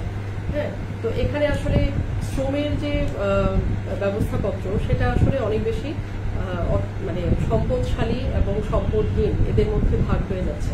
হ্যাঁ, এইভাবে করে তারা আসলে শ্রম দিচ্ছে। এবং ডেইলি যে মোবিলিটিটা, সেটার ক্ষেত্রেও দেখা যায় যে ওই যে বাগানে দেখাশোনা করার জন্য সেটা তারা ডেইলি যাচ্ছে। অনেকে শ্রম দানের জন্য ডেইলি যাচ্ছে, নিজের পুঁজি থেকে পার্শ্ববর্তী হয়তো আরেকটা পুঁজিতে যাচ্ছে, যেখানে কিনা অমুক আত্মীয়র বাগান আছে, সেখানে সে কাজ করে, সে হয়তো সেখানে কাজে নিয়োজিত হয়েছে, সেখানে সে পয়সা পাচ্ছে, সেখানে সে কাজ করতে যাচ্ছে, সকালে যাচ্ছে, আবার কাজ শেষ করে বিকেলে ফিরে আসছে। হ্যাঁ, আবার অনেকে যাচ্ছে নিজেদের দৈনন্দিন যে প্রয়োজন মেটানোর জন্য, হয়তো সুপারি লাগবে পরিবারে, বা আনারস লাগবে বা পান লাগবে। হ্যাঁ, নিজের পুঞ্জির যে চাহিদা সেটা মেটানোর জন্য অনেক সময় দেখা যাচ্ছে সকালে গিয়ে বিকেলে ফিরে আসছে। আবার পুঞ্জি থেকে এখন ছেলেমেয়েরা অনেকে লেখাপড়া করছে, কলেজে যাচ্ছে, স্কুলে যাচ্ছে, সেই জন্য অনেকে ডেইলি আসলে যাওয়া আসাটা করছে। এবং এই যাওয়া আসাটাও আবর্তিত, সিজনাল মোবিলিটি এবং ডেইলি মোবিলিটির ক্ষেত্রেও আসলে যাওয়া আসাটা আবর্তিত হচ্ছে মূলত তাদের সাবসিস্টেন্ট ইকোনমিটাকে ঘিরে। হ্যাঁ, কিন্তু পাশাপাশি আবার এখানে ক্রিশ্চিয়ানিটির ফলে ওদের যে অ্যাসপিরেশনগুলো তৈরি হয়েছে শিক্ষার প্রতি বা ভিন্ন পেশার প্রতি, সেই জিনিসগুলো এখানে কাজ করছে। এরপরে ম্যারেজ মানে তাদের যে ট্র্যাডিশনাল যে ম্যারেজ সিস্টেম, সেটার মাধ্যমে যে মোবিলিটিটা হয়, সেটা প্রথমে বলেছি আমি যে এক সময় পুরুষরা আসলে বৈবাহিক সম্পর্কের ফলে নারীদের বা স্ত্রীদের পুঞ্জিতে এসে বসবাস করত, কিন্তু সেটা সবসময় আসলে সবার জন্য সমান ছিল না। যাদের সামর্থ্য এখনো পর্যন্ত, যারা আসলে সামর্থ্যবান, তারা আসলে সবসময় পুরুষরা কিন্তু স্থানান্তরিত হচ্ছে না। দেখা যাচ্ছে সামর্থ্যবান যে সমস্ত পান চাষি আছে, খাসি আছে, তারা অনেকে স্ত্রীরা, মেয়েরা স্বামীর বাড়ি যাচ্ছে। আবার যারা লেখাপড়া শিখছে, যারা উচ্চশিক্ষিত হচ্ছে, তারা আসলে নিজেরাও অনেক সময় সিদ্ধান্ত নিচ্ছে তারা আসলে কোথায় গিয়ে বসবাস করবে, কোথায় গিয়ে থাকবে। হ্যাঁ, সেক্ষেত্রে স্বাধীন কিছু ডিসিশনও তারা নিচ্ছে। এবং এখানে একটা জিনিস খুব উল্লেখযোগ্য, সেটা হচ্ছে ট্র্যাডিশনাল যে প্র্যাকটিসটা, এই ম্যারেজ সিস্টেমের মধ্য দিয়ে আসলে খাসি সমাজে আমরা দেখতে পাই যে মানে স্বামীদের স্ত্রীর পুঞ্জিতে এসে থাকা বা মায়ের পরিবারে থাকা বা স্ত্রীর পরিবারে থাকার যে প্র্যাকটিস, সেই প্র্যাকটিসটাকে কিন্তু এখানে চ্যালেঞ্জ করা হচ্ছে। হ্যাঁ, এবং অনেক সময় এখন দেখা যাচ্ছে খাসি মেয়েরাও অনেকে লেখাপড়া শিখছে, লেখাপড়া শিখে তারা শহরে থাকছে, বিভিন্ন জায়গায় থাকছে, এবং বিবাহের ক্ষেত্রেও তারা কিন্তু নিজস্ব স্বাধীন পছন্দের বিষয়গুলোকে মাথায় রাখছে। যে আগের মতো করে আসলে পান চাষ করা বা একজন পান চাষিকে বিয়ে করে নেওয়া, হ্যাঁ, এবং সেভাবে করে তাকে নিয়ে সংসার করা, ওই প্র্যাকটিসগুলো থেকেও আস্তে আস্তে বের হয়ে আসছে। যদিও সেটা সংখ্যায় খুব কম, কিন্তু এক ভিন্ন চর্চাগুলো তৈরি হচ্ছে।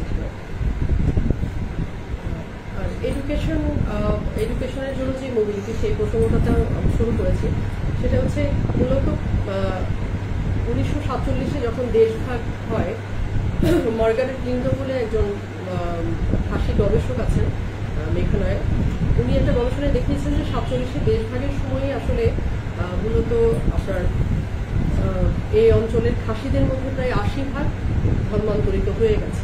একটা বড় অংশ আসলে ধর্মান্তরিত হয়ে গেছে মূলত সিলেট বা হিল সংলগ্ন যে সমস্ত জায়গায়। এবং আমি যেখানে কাজ করেছি, যে পঞ্জিগুলোতে কাজ করেছি, সেখানেও 80 থেকে 90% খাসিরা কিন্তু খ্রিস্টান হয়ে গেছে, হ্যাঁ, ধর্মান্তরিত হয়ে গেছে। এবং ধর্মান্তকরণের ফলে যেটা হচ্ছে যে ওদের মধ্যে মিশনারি চার্চের একটা প্রভাব আছে।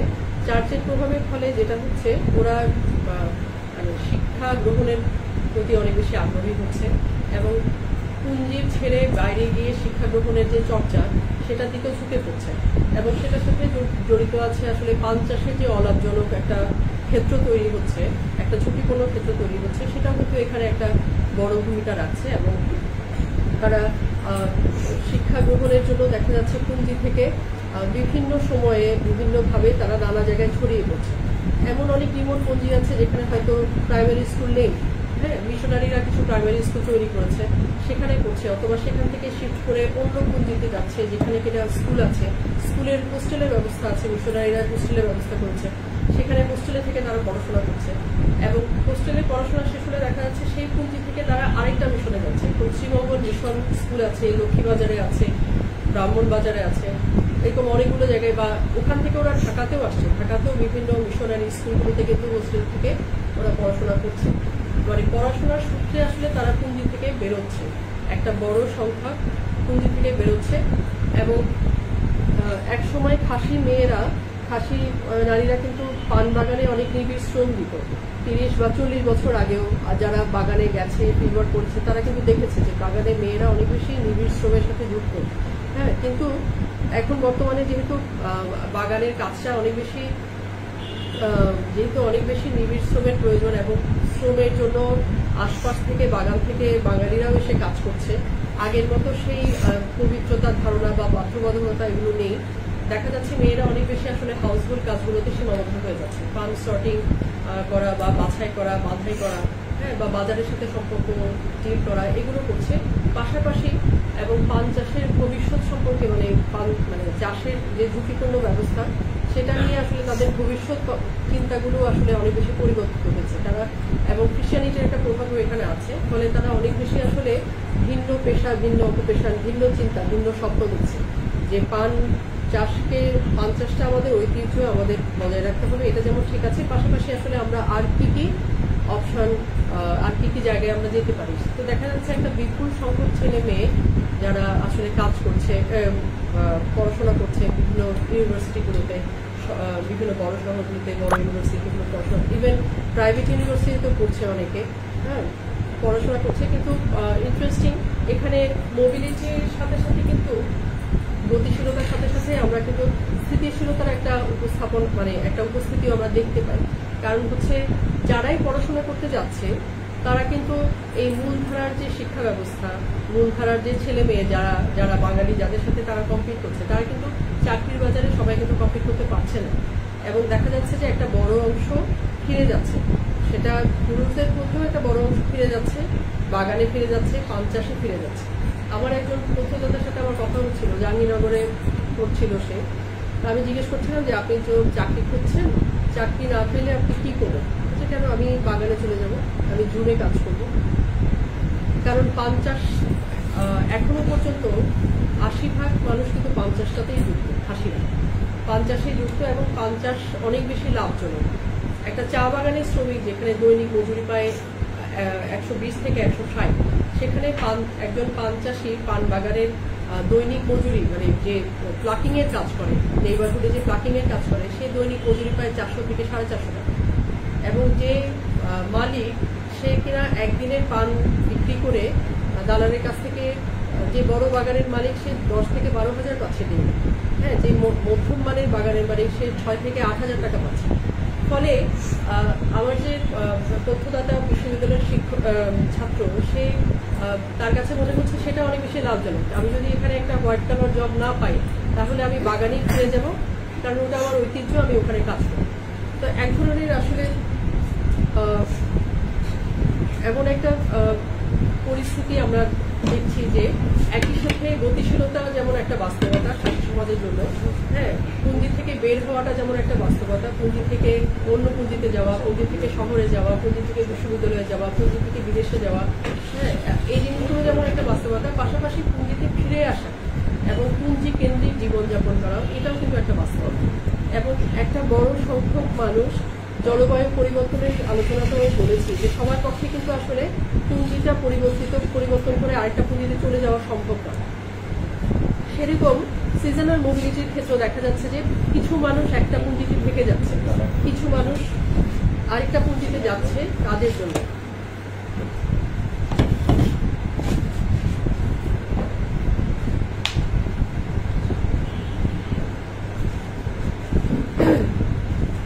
তো এখানে আসলে গতিশীলতার পাশাপাশি অনেকগুলো জিনিস আসলে মানে স্থিতিশীলতার পরিস্থিতিটাও তৈরি করছে, এবং গতিশীলতার যে তাত্ত্বিক ভাবনা, সেখানেও আসলে দেখা যায় যে গতিশীলতার যে পরিস্থিতিগুলো বা যে রাজনীতি, অর্থনৈতিক যে চলাচল, হ্যাঁ, বা ক্ষমতার সম্পর্ক, আধিপত্যের সম্পর্ক, এই সমস্ত কিছু আসলে গতিশীলতাকে যেমন প্রভাবিত করে, ত্বরান্বিত করে, একই সাথে কিন্তু স্থিতিশীলতার ক্ষেত্রটাও তৈরি করে এবং মানুষকে স্থিতিশীল করে। যেমন ধরুন ডেইলি মোবিলিটির ক্ষেত্রে দেখা যাচ্ছে যে যেই হাসি তার পুঞ্জিতে যাচ্ছে, একটা শেয়ার সিএনজিতে করে শ্রীমঙ্গলের রাস্তা দিয়ে যাচ্ছে, সেই শেয়ার সিএনজিতে সে বাঙালিদের সাথে বসেই যায়। কিন্তু যখন অনেক বাঙালি বলে যে না, আমি তো ওর সাথে বসবো না, উপজাতির সাথে আমি বসবো না, ও তো গা থেকে গন্ধ, স্নান করে না, তখন যেটা হয় যে ওর আসলে আমার একজন তথ্যদাতা বলছেন যে তখন তো আসলে আমার আর পুঁজি থেকে বের হতে ইচ্ছা করে না। আমি যদি পুঁজি থেকে বের হয়ে এরকম ট্রিটমেন্ট পাই, আমাকে যদি এভাবে ব্যাখ্যা করা হয়, হ্যাঁ, আলাদা করে ফেলা হয়, তাহলে তো আমার পুঁজি থেকে বের না হওয়াই ভালো, আমরা পুঁজিতেই ঢুকে নেব। এবং আরও একটা জিনিস আপনারা দেখবেন যে গারো মেয়েদের ক্ষেত্রে, আমরা মান্দি মেয়েদের ক্ষেত্রে আমরা দেখি যে মেয়েরা অনেক বেশি বড় শহরগুলোতে বিভিন্ন বিউটি পার্লার, বিভিন্ন জায়গায় কাজ করছে, কিন্তু সেইভাবে কিন্তু আমরা খাসি মেয়েদেরকে দেখি না। কারণ খাসিদের একটা জিনিস আমার কাছে যেটা মনে হয়েছে, সেকেন্ডারি সোর্স বলুন বা ফিল্ড ওয়ার্ক করতে গিয়ে বলুন, এটা হচ্ছে যে খাসিরা একসময় তো এখানে ছোট ছোট অনেকগুলো স্বাধীন রাজ্যের রাজত্বে ছিল, হ্যাঁ, স্বাধীনভাবে ছিল। এবং ব্রিটিশরাও কিন্তু ব্রিটিশদের সাথে অনেকগুলো কনফ্রন্টেশন হয়েছে, 3টা বড় বড় যুদ্ধ হয়েছে, কিন্তু সেভাবে খাসিরা কিন্তু কখনোই আসলে মাথা নত করেনি এবং তাদের যে স্বাধীনচেতা ভাবনা, যে স্বাধীনতার জায়গাটা, সেটা কিন্তু কখনো ছেড়ে দেয়নি, এমনি ছেড়ে দেয়নি। এবং যুদ্ধ হয়েছে, এবং প্রথম দিকে যখন ব্রিটিশরা 1757 পরে এই অঞ্চলে প্রভাব বিস্তার করতে শুরু করেছে, তখন দেখা গেছে যে সুরমা নদীর উপরে ওরা জাহাজ চালাবে, খাসি রাজা কিন্তু ওখানে ট্যাক্স আরোপ করছে, হ্যাঁ, এবং চলাচল গতিবিধি সীমাবদ্ধ করে দিচ্ছে। এবং পরবর্তীতে সেটা নিয়ে যুদ্ধ শুরু হয়, সংঘর্ষ শুরু হয়, এবং খাসিরা তাদের নিজস্ব যে তীর, ধনুক, এসব নিয়ে তারা কিন্তু যুদ্ধ করেছে দিনের পর দিন, এবং অনেকগুলো কনফ্রন্টেশন হয়েছে। ইংরেজরা রাস্তা তৈরি করতে চেয়েছে আসাম, গুয়াহাটি, এই সমস্ত জায়গায়, কিন্তু ওই সমস্ত জায়গায় তো সব খাসি রাজ্য ছিল, হ্যাঁ, ফলে ওরা কিন্তু সহজে ছাড় দেয়নি। এবং আপনারা জানেন হয়তো একজন নাম করা একজন খাসি যোদ্ধা, একজন রাজা ছিলেন, লংথরা বলে একটা স্টেট ছিল, ওটা রাজা ইউ তিলক সিং 4 বছর টানা গেরিলা যুদ্ধ করেছিলেন। খাসিদের ব্রিটিশদের বিরুদ্ধে, এবং পরে ধৃত হয়ে ঢাকা জেলে উনি মারা যান, খুব সম্ভবত 1935-এ মারা যান। তো এবং তিরথ সিং মারা যাওয়ার পরে আসলে ওরা রাস্তাটা তৈরি করেছে। তারপরেও কিন্তু খাসিরা আসলে ঠিক যেভাবে অন্যান্য দেশীয় রাজারা অনেক বেশি অবনত ছিল ব্রিটিশদের শাসকদের প্রতি, খাসি রাজারা কিন্তু ছিল না। ইভেন 47-এ যখন দেশভাগ হয় তখন কিন্তু এই যে তাহিরপুরের যে গল্প করছি, তাহিরপুরে এসেছিলেন হচ্ছে লংস্টোনের রাজা ইউক্লিপসিয়াম। ইউক্লিপসিয়াম কিন্তু এই ভারত রাজ্যের সাথে অন্তর্ভুক্ত হতে চাননি এবং উনি নেহেরুকে চিঠি লিখেছিলেন যে আমি স্বাধীন রাজ্য হিসেবে থাকতে চাই, স্বাধীন রাজা হিসেবে থাকতে চাই।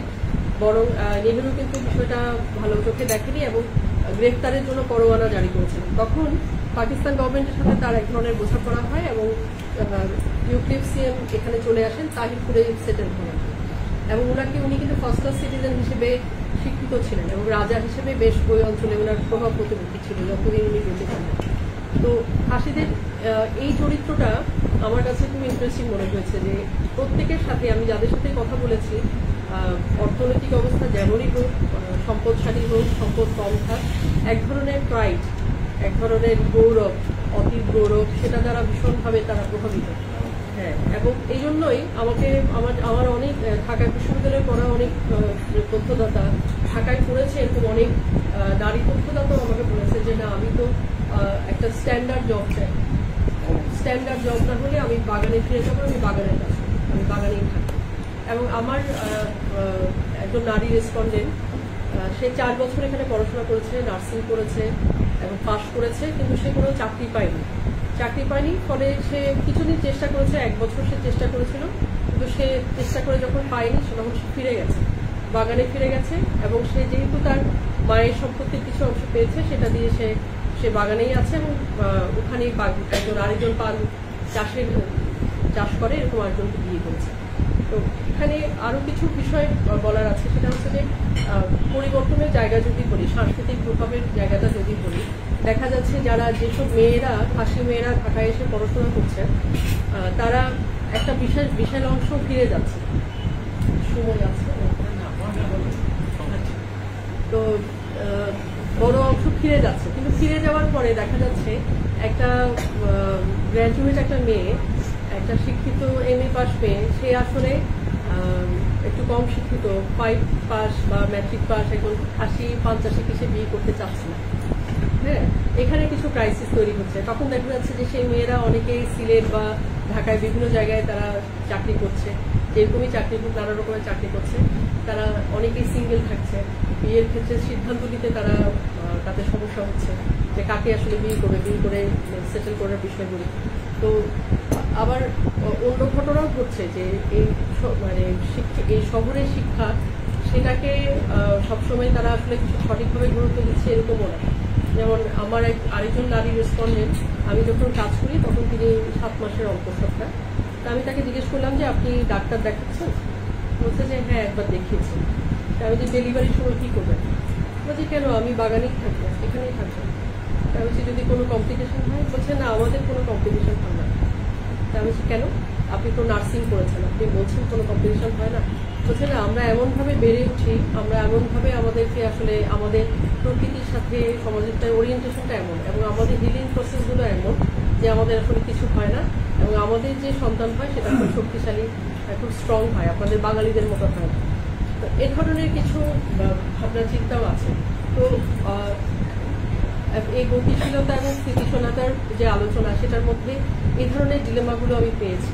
এবং আরেকটা বিষয় আরেকটা বলি, সেটা হচ্ছে যে ধর্মীয় যে বিষয়গুলো, যে খ্রিস্টিয়ানিটির আলোচনাটা তো আমি করলাম, যে একটা পুঞ্জিতে প্রায় 80-90% খ্রিস্টান হয়ে গেছে, ধর্মান্তরিত হয়ে গেছে।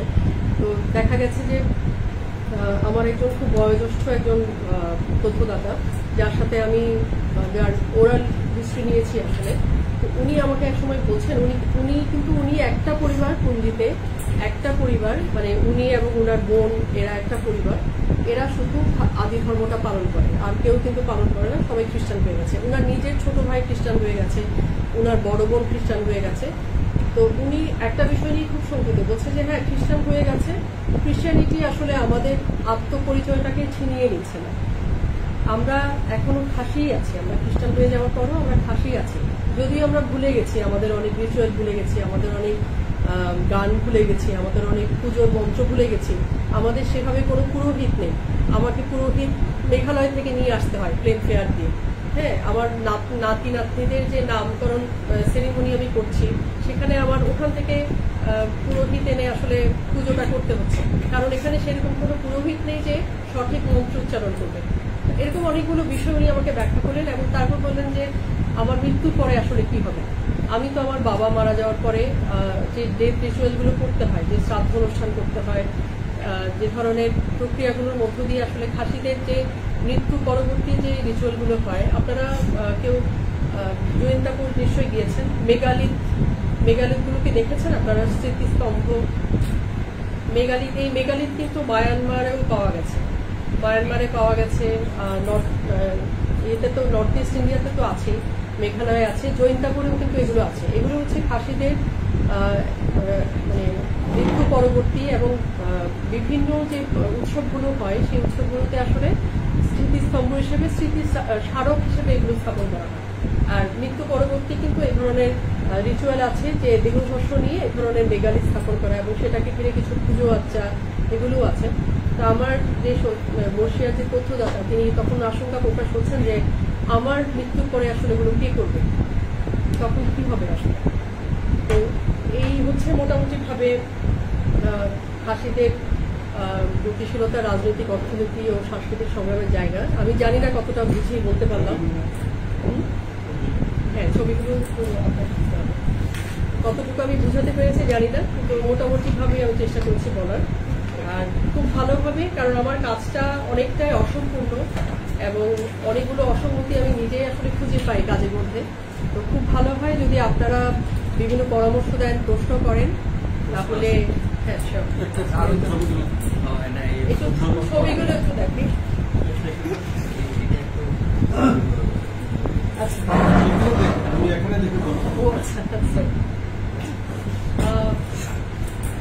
এখানে আসলে কতগুলো চিহ্ন দেওয়া আছে। খাসি সেটেলমেন্টস যেসব জায়গায় আছে, যেসব জায়গায় পুঞ্জিগুলো আছে, মূলত আমি সেই পুঞ্জিগুলোকে দেখানোর চেষ্টা করেছি। পিঙ্ক কালার, এটা হচ্ছে মৌলভীবাজার ডিস্ট্রিক্টে, সর্বোচ্চ পুঞ্জি হচ্ছে মৌলভীবাজার ডিস্ট্রিক্টে, কুলাউড়া, জুড়ি, বড়লেখা এই সমস্ত জায়গায় সর্বোচ্চ পুঞ্জি ধারণা করা হয়। 88টা পুঞ্জি আছে এখনো এখানে। আর এটা হচ্ছে সিলেট ডিস্ট্রিক্টে, সিলেট ডিস্ট্রিক্টে মূলত জৈন্তাপুর, গোয়াইনঘাট এই সমস্ত জায়গায় হচ্ছে সর্বোচ্চ পুঞ্জিগুলো আছে, 14টা পুঞ্জি। সুনামগঞ্জে আছে একটা পুঞ্জি সেটেলমেন্ট এবং তাহিরপুরে, এবং হবিগঞ্জে 2টো পুঞ্জি আছে, তার মধ্যে একটা পুঞ্জি হচ্ছে অনেকটাই আসলে পুঞ্জির জায়গায় আসলে নেই, আরেকটা পুঞ্জি আছে এখন। আচ্ছা, এটা হচ্ছে একটা এমনি সাধারণ একটা দৃশ্য, খাসিদের সেটেলমেন্টগুলো কিরকম হয়, হিলি স্লোপে কিভাবে করে ওদের বাড়ি টাড়িগুলো করা হয়। এ ধরনের যেহেতু হিলি স্লোপ, এরকম সিঁড়ি করে দেওয়া থাকে ওঠানামা করার জন্য। এটা হচ্ছে পান, দালালরা যখন পান নিয়ে যায়, পানটাকে এভাবে করে বাধাই করে আড়তে নিয়ে যায় আর কি, ওই সময় তোলা ছবি। এটা একজন দালাল, সে এসছে নবীগঞ্জ থেকে পান সংগ্রহের জন্য। আচ্ছা, এখানে আরেকটা আলোচনা আসলে রয়ে গেছে, এটা খুব ইন্টারেস্টিং একটা আলোচনা। সেটা হচ্ছে আমি যে সমস্ত সেটেলমেন্টে গেছি ওখানে পাশাপাশি হচ্ছে আমি যে বলেছি যে অনেক পুঞ্জি আসলে এখন খাসিরা বসবাস করে না, অনেক পুঞ্জিতে আসলে বাঙালিরা বসবাস করে। ওখানে দেখা গেছে যে বাঙালিরাও পান চাষ করছে, যে বাঙালিরা আসলে খাসিদের পান বাগানে গিয়ে প্লাকিং এর কাজগুলো করছে, ওরা আসলে ওই টেকনিকগুলো শিখে গিয়ে নিজেরা পান চাষ করছে এবং নিজেরা পান প্লাকিং করছে, সর্ট আউট করছে, বিক্রি করছে, নিজেরা বাজারে যাচ্ছে। হ্যাঁ, এটা হচ্ছে সেরকম একটা ছবি। এটা আমার একজন খাসি রেসপন্ডেন্ট, কুলাউড়া। এটা পিছনেই হচ্ছে বর্ডার, জাস্ট হেঁটে গেলেই বর্ডার। এখানে যদিও কাঁটাতারের বেড়া দেওয়া আছে। ইনি মাঝে যিনি আছেন উনি একজন খাসি মন্ত্রী। খাসিদের খাসিদের বিষয়ে আসলে আরো কিছু বিষয় অনেক কিছু বলার আছে। সেটা হচ্ছে যে কুলাউড়াতে যে আমি যেখানে কাজ করেছি, কুলাউড়াতে প্রত্যেকটা হেডম্যান মন্ত্রীর নামে 14 থেকে 15টা মামলা। 14 থেকে 15টা মামলার কারণ হচ্ছে বন বিভাগের সাথে এদের নানা রকমের কনফ্রন্টেশন এবং এদের সবাইকে সন্ত্রাসী, অস্ত্র মামলা, টেরোরিস্ট হিসেবে করে সমস্ত মামলাগুলো দেওয়া হয়। তো দেখা যায় যে এই মন্ত্রীরা যাদের একটু বেশি পান বাগান, একটু বেশি জমি, একটু বেশি আয়, প্রোডাকশনও বেশি, তাদের মূল সিংহভাগ টাকাটাই আসলে চলে যায় এই মামলাগুলোর পিছনে। হ্যাঁ, তো এই বিষয়ে আসলে আরো অনেক কিছু বলার আছে। এটা আমার দুজন খাসি তথ্যদাতা স্বামী স্ত্রী। আচ্ছা, এখানে যে আমি বললাম যে আমার একজন তথ্যদাতা অন্তঃসত্ত্বা ছিলেন, উনি, উনার বৌদি, উনার মা, শাশুড়ি। এটা হচ্ছে এই পুঞ্জিটাকে একটু বলি। এখানে আপনারা দেখছেন যে আমি ভালো ছবি আনতে পারিনি। এখানে দেখছেন যে পাকা বাড়ি। সব পুঞ্জির অর্থনৈতিক অবস্থা কিন্তু একরকম না, সব পুঞ্জির পান বাগানের অর্থনৈতিক অবস্থাও একরকম না, আর পান চাষে কিন্তু কোনো সমন্বিত অর্থনীতিও নেই। ফলে দেখা যাচ্ছে যেসব পুঞ্জিতে পান চাষটা অনেক লাভজনক, বিশেষ করে যেসব পুঞ্জিতে হচ্ছে আপনার বন বিভাগ বা সরকারি দপ্তরের সাথে বা চা বাগানের সাথে কনফ্রন্টেশনটা নেই, সেই পুঞ্জিগুলো কিন্তু তুলনামূলকভাবে কিছুটা মানে অর্থনৈতিকভাবে একটু স্টেবল, সাংস্কৃতিকভাবে একটু স্টেবল একটা জায়গায় আছে এবং এদের বাড়িঘর কিন্তু অনেক বেশি গোছানো, কংক্রিট হাউসেস আছে, সিঁড়িগুলো কংক্রিটের, হ্যাঁ, টাইলস লাগানো আছে এবং অনেক গোছানো। হ্যাঁ, আর আমি একটা পান গাছের সামনে দাঁড়িয়ে আছি। এটা হচ্ছে একটা ওদের ঘরের সামনেও পান থাকে। এটা হচ্ছে দৈনন্দিন প্রয়োজনের জন্য ওরা এখান থেকে আনে। কেউ গেলে এখান থেকে পান ছিঁড়ে হয়তো আপ্যায়ন করা হয়। কিন্তু মূল বাগানগুলো হচ্ছে এই বাড়িগুলোর পেছনে, যেখানে জঙ্গল আছে ওখানে। আচ্ছা, আমি খাসিদের মধ্যে কিন্তু মুক্তিযোদ্ধা আছেন অনেকজন, একজন শহীদও আছেন। এই কুলা বড় রেখা এই জায়গাতেই একটা যুদ্ধে কিন্তু খাসি শহীদ আছেন একজন। আমার সৌভাগ্য হয়েছিল, আমি 2023 সালের আগস্ট মাসে একজন খাসি যোদ্ধাকে পেয়েছিলাম। একমাত্র উনার কাছে একটা সার্টিফিকেট আছে, মুক্তিযোদ্ধা সার্টিফিকেট, আফ্রিকা খাসিয়া। তখনই উনার বয়স হচ্ছে 98 বছর এবং আমি আগস্ট মাসে উনার সাক্ষাৎকার নিই এবং ডিসেম্বর মাসে উনি মারা যান। তো উনাকে আমি পেয়েছিলাম, উনার মেয়ের বাড়িতে উনি ছিলেন। উনার সাথে আমি কথা বলছি। আচ্ছা, এটা হচ্ছে হবিগঞ্জে যেখানে আমি কাজ করেছি, হাইওয়ের পাশে, যে হাইওয়ে থেকে একটু দূরে কিন্তু মোটামুটি পাশেই বলা যায়, যে পুঞ্জি অর্থনৈতিকভাবে একটু স্বাবলম্বী যে পুঞ্জিটা, সেই পুঞ্জিতে একটা সরকারি প্রাইমারি স্কুল আছে এবং রিমোট সব খাসি পুঞ্জি থেকে অনেক ছেলেমেয়েরা এখানে এসে পড়ে, বিশেষ করে যারা খ্রিস্টান এখানে এসে পড়ে। এবং হোস্টেলে খ্রিস্টান মিশনের একটা হোস্টেল আছে, সেই হোস্টেলে ওদের অ্যাকোমোডেশনের ব্যবস্থা করা। আর একটা চার্চ আছে, এটা ক্যাথলিক চার্চ। এটা হচ্ছে পাশে গ্রামের একটা ছেলে, বাঙালি ছেলে, ও পান বাগানে কাজ করে, মানে পান প্লাকিং শেষ করে সে যাচ্ছে সেটা বাছাইয়ের জন্য। আচ্ছা, মোরগের যে গল্পটা একটু বলছিলাম, মোরগের একটা ভূমিকা আছে, একটা সিম্বল। এটা হচ্ছে সেই সিম্বলটা অনেক অনেক বাগানেই এরকম একটা সিম্বল পাওয়া যায়, যারা বিশেষ করে ওই আদি খাসি ধর্মটা যারা এখনো পালন করে, বিশেষ করে জৈন্তাপুর গোয়াইনঘাটের দিকে। আর এটা হচ্ছে ছড়া, মূলত এই ধরনের ছড়া পাশেই কিন্তু পুঞ্জিগুলো স্থাপিত হয়, কখনো দুটো কখনো একটা, বড় ছড়ার পার্শ্ববর্তী জায়গাতে পুঞ্জি স্থাপিত হয়। এটা হচ্ছে একটা শিশু পান গাছ, মাত্র এটা কাজ, মানে এটা বেড়ে উঠছে একটা পান গাছ। আচ্ছা, এটা আদিবাসী দিবসে খাসিদের একটা কালচারাল প্রোগ্রাম ছিল, সেখানকার ছবি। এটা ওদের নিজস্ব পোশাক, কিন্তু এখানে এখন কোনো তাঁত নেই, বাংলাদেশের খাসিদের কোনো তাঁত নেই, এগুলো মেঘালয় থেকে ওরা অর্ডার করে ওখান থেকে আনে। আচ্ছা, এই দুজন হচ্ছে আমার দুই রেসপন্ডেন্ট। এরা দুজনেই হচ্ছে বাগানে কাজ করে, এরা পাশে একটা গ্রামে থাকে, বাঙালি। এরা দুজনেই প্লাকিং এর কাজ করে খাসি পান বাগানে। আচ্ছা, এটা হচ্ছে পুঞ্জির একটা সাধারণ দৃশ্য আর কি।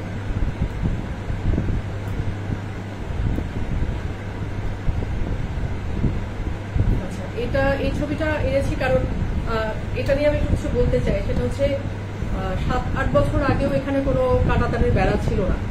কুলাউড়ার দিকে যে সীমান্তবর্তী পুঞ্জিগুলোতে আমি কাজ করেছি, খুব সহজ ছিল এই চলাচল, এই গতিশীলতাটা খুব সহজ ছিল। বিভিন্ন উৎসবে পার্বণে এখান থেকে কিন্তু আদিবাসীরা, বাঙালিরা বিভিন্ন সময় গেছে, ওপারে গেছে, এসছে।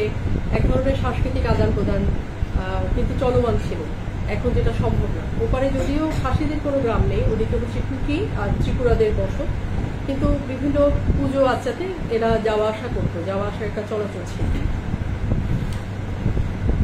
এটা হচ্ছে একটা ক্যালেন্ডার মেঘালয় থেকে।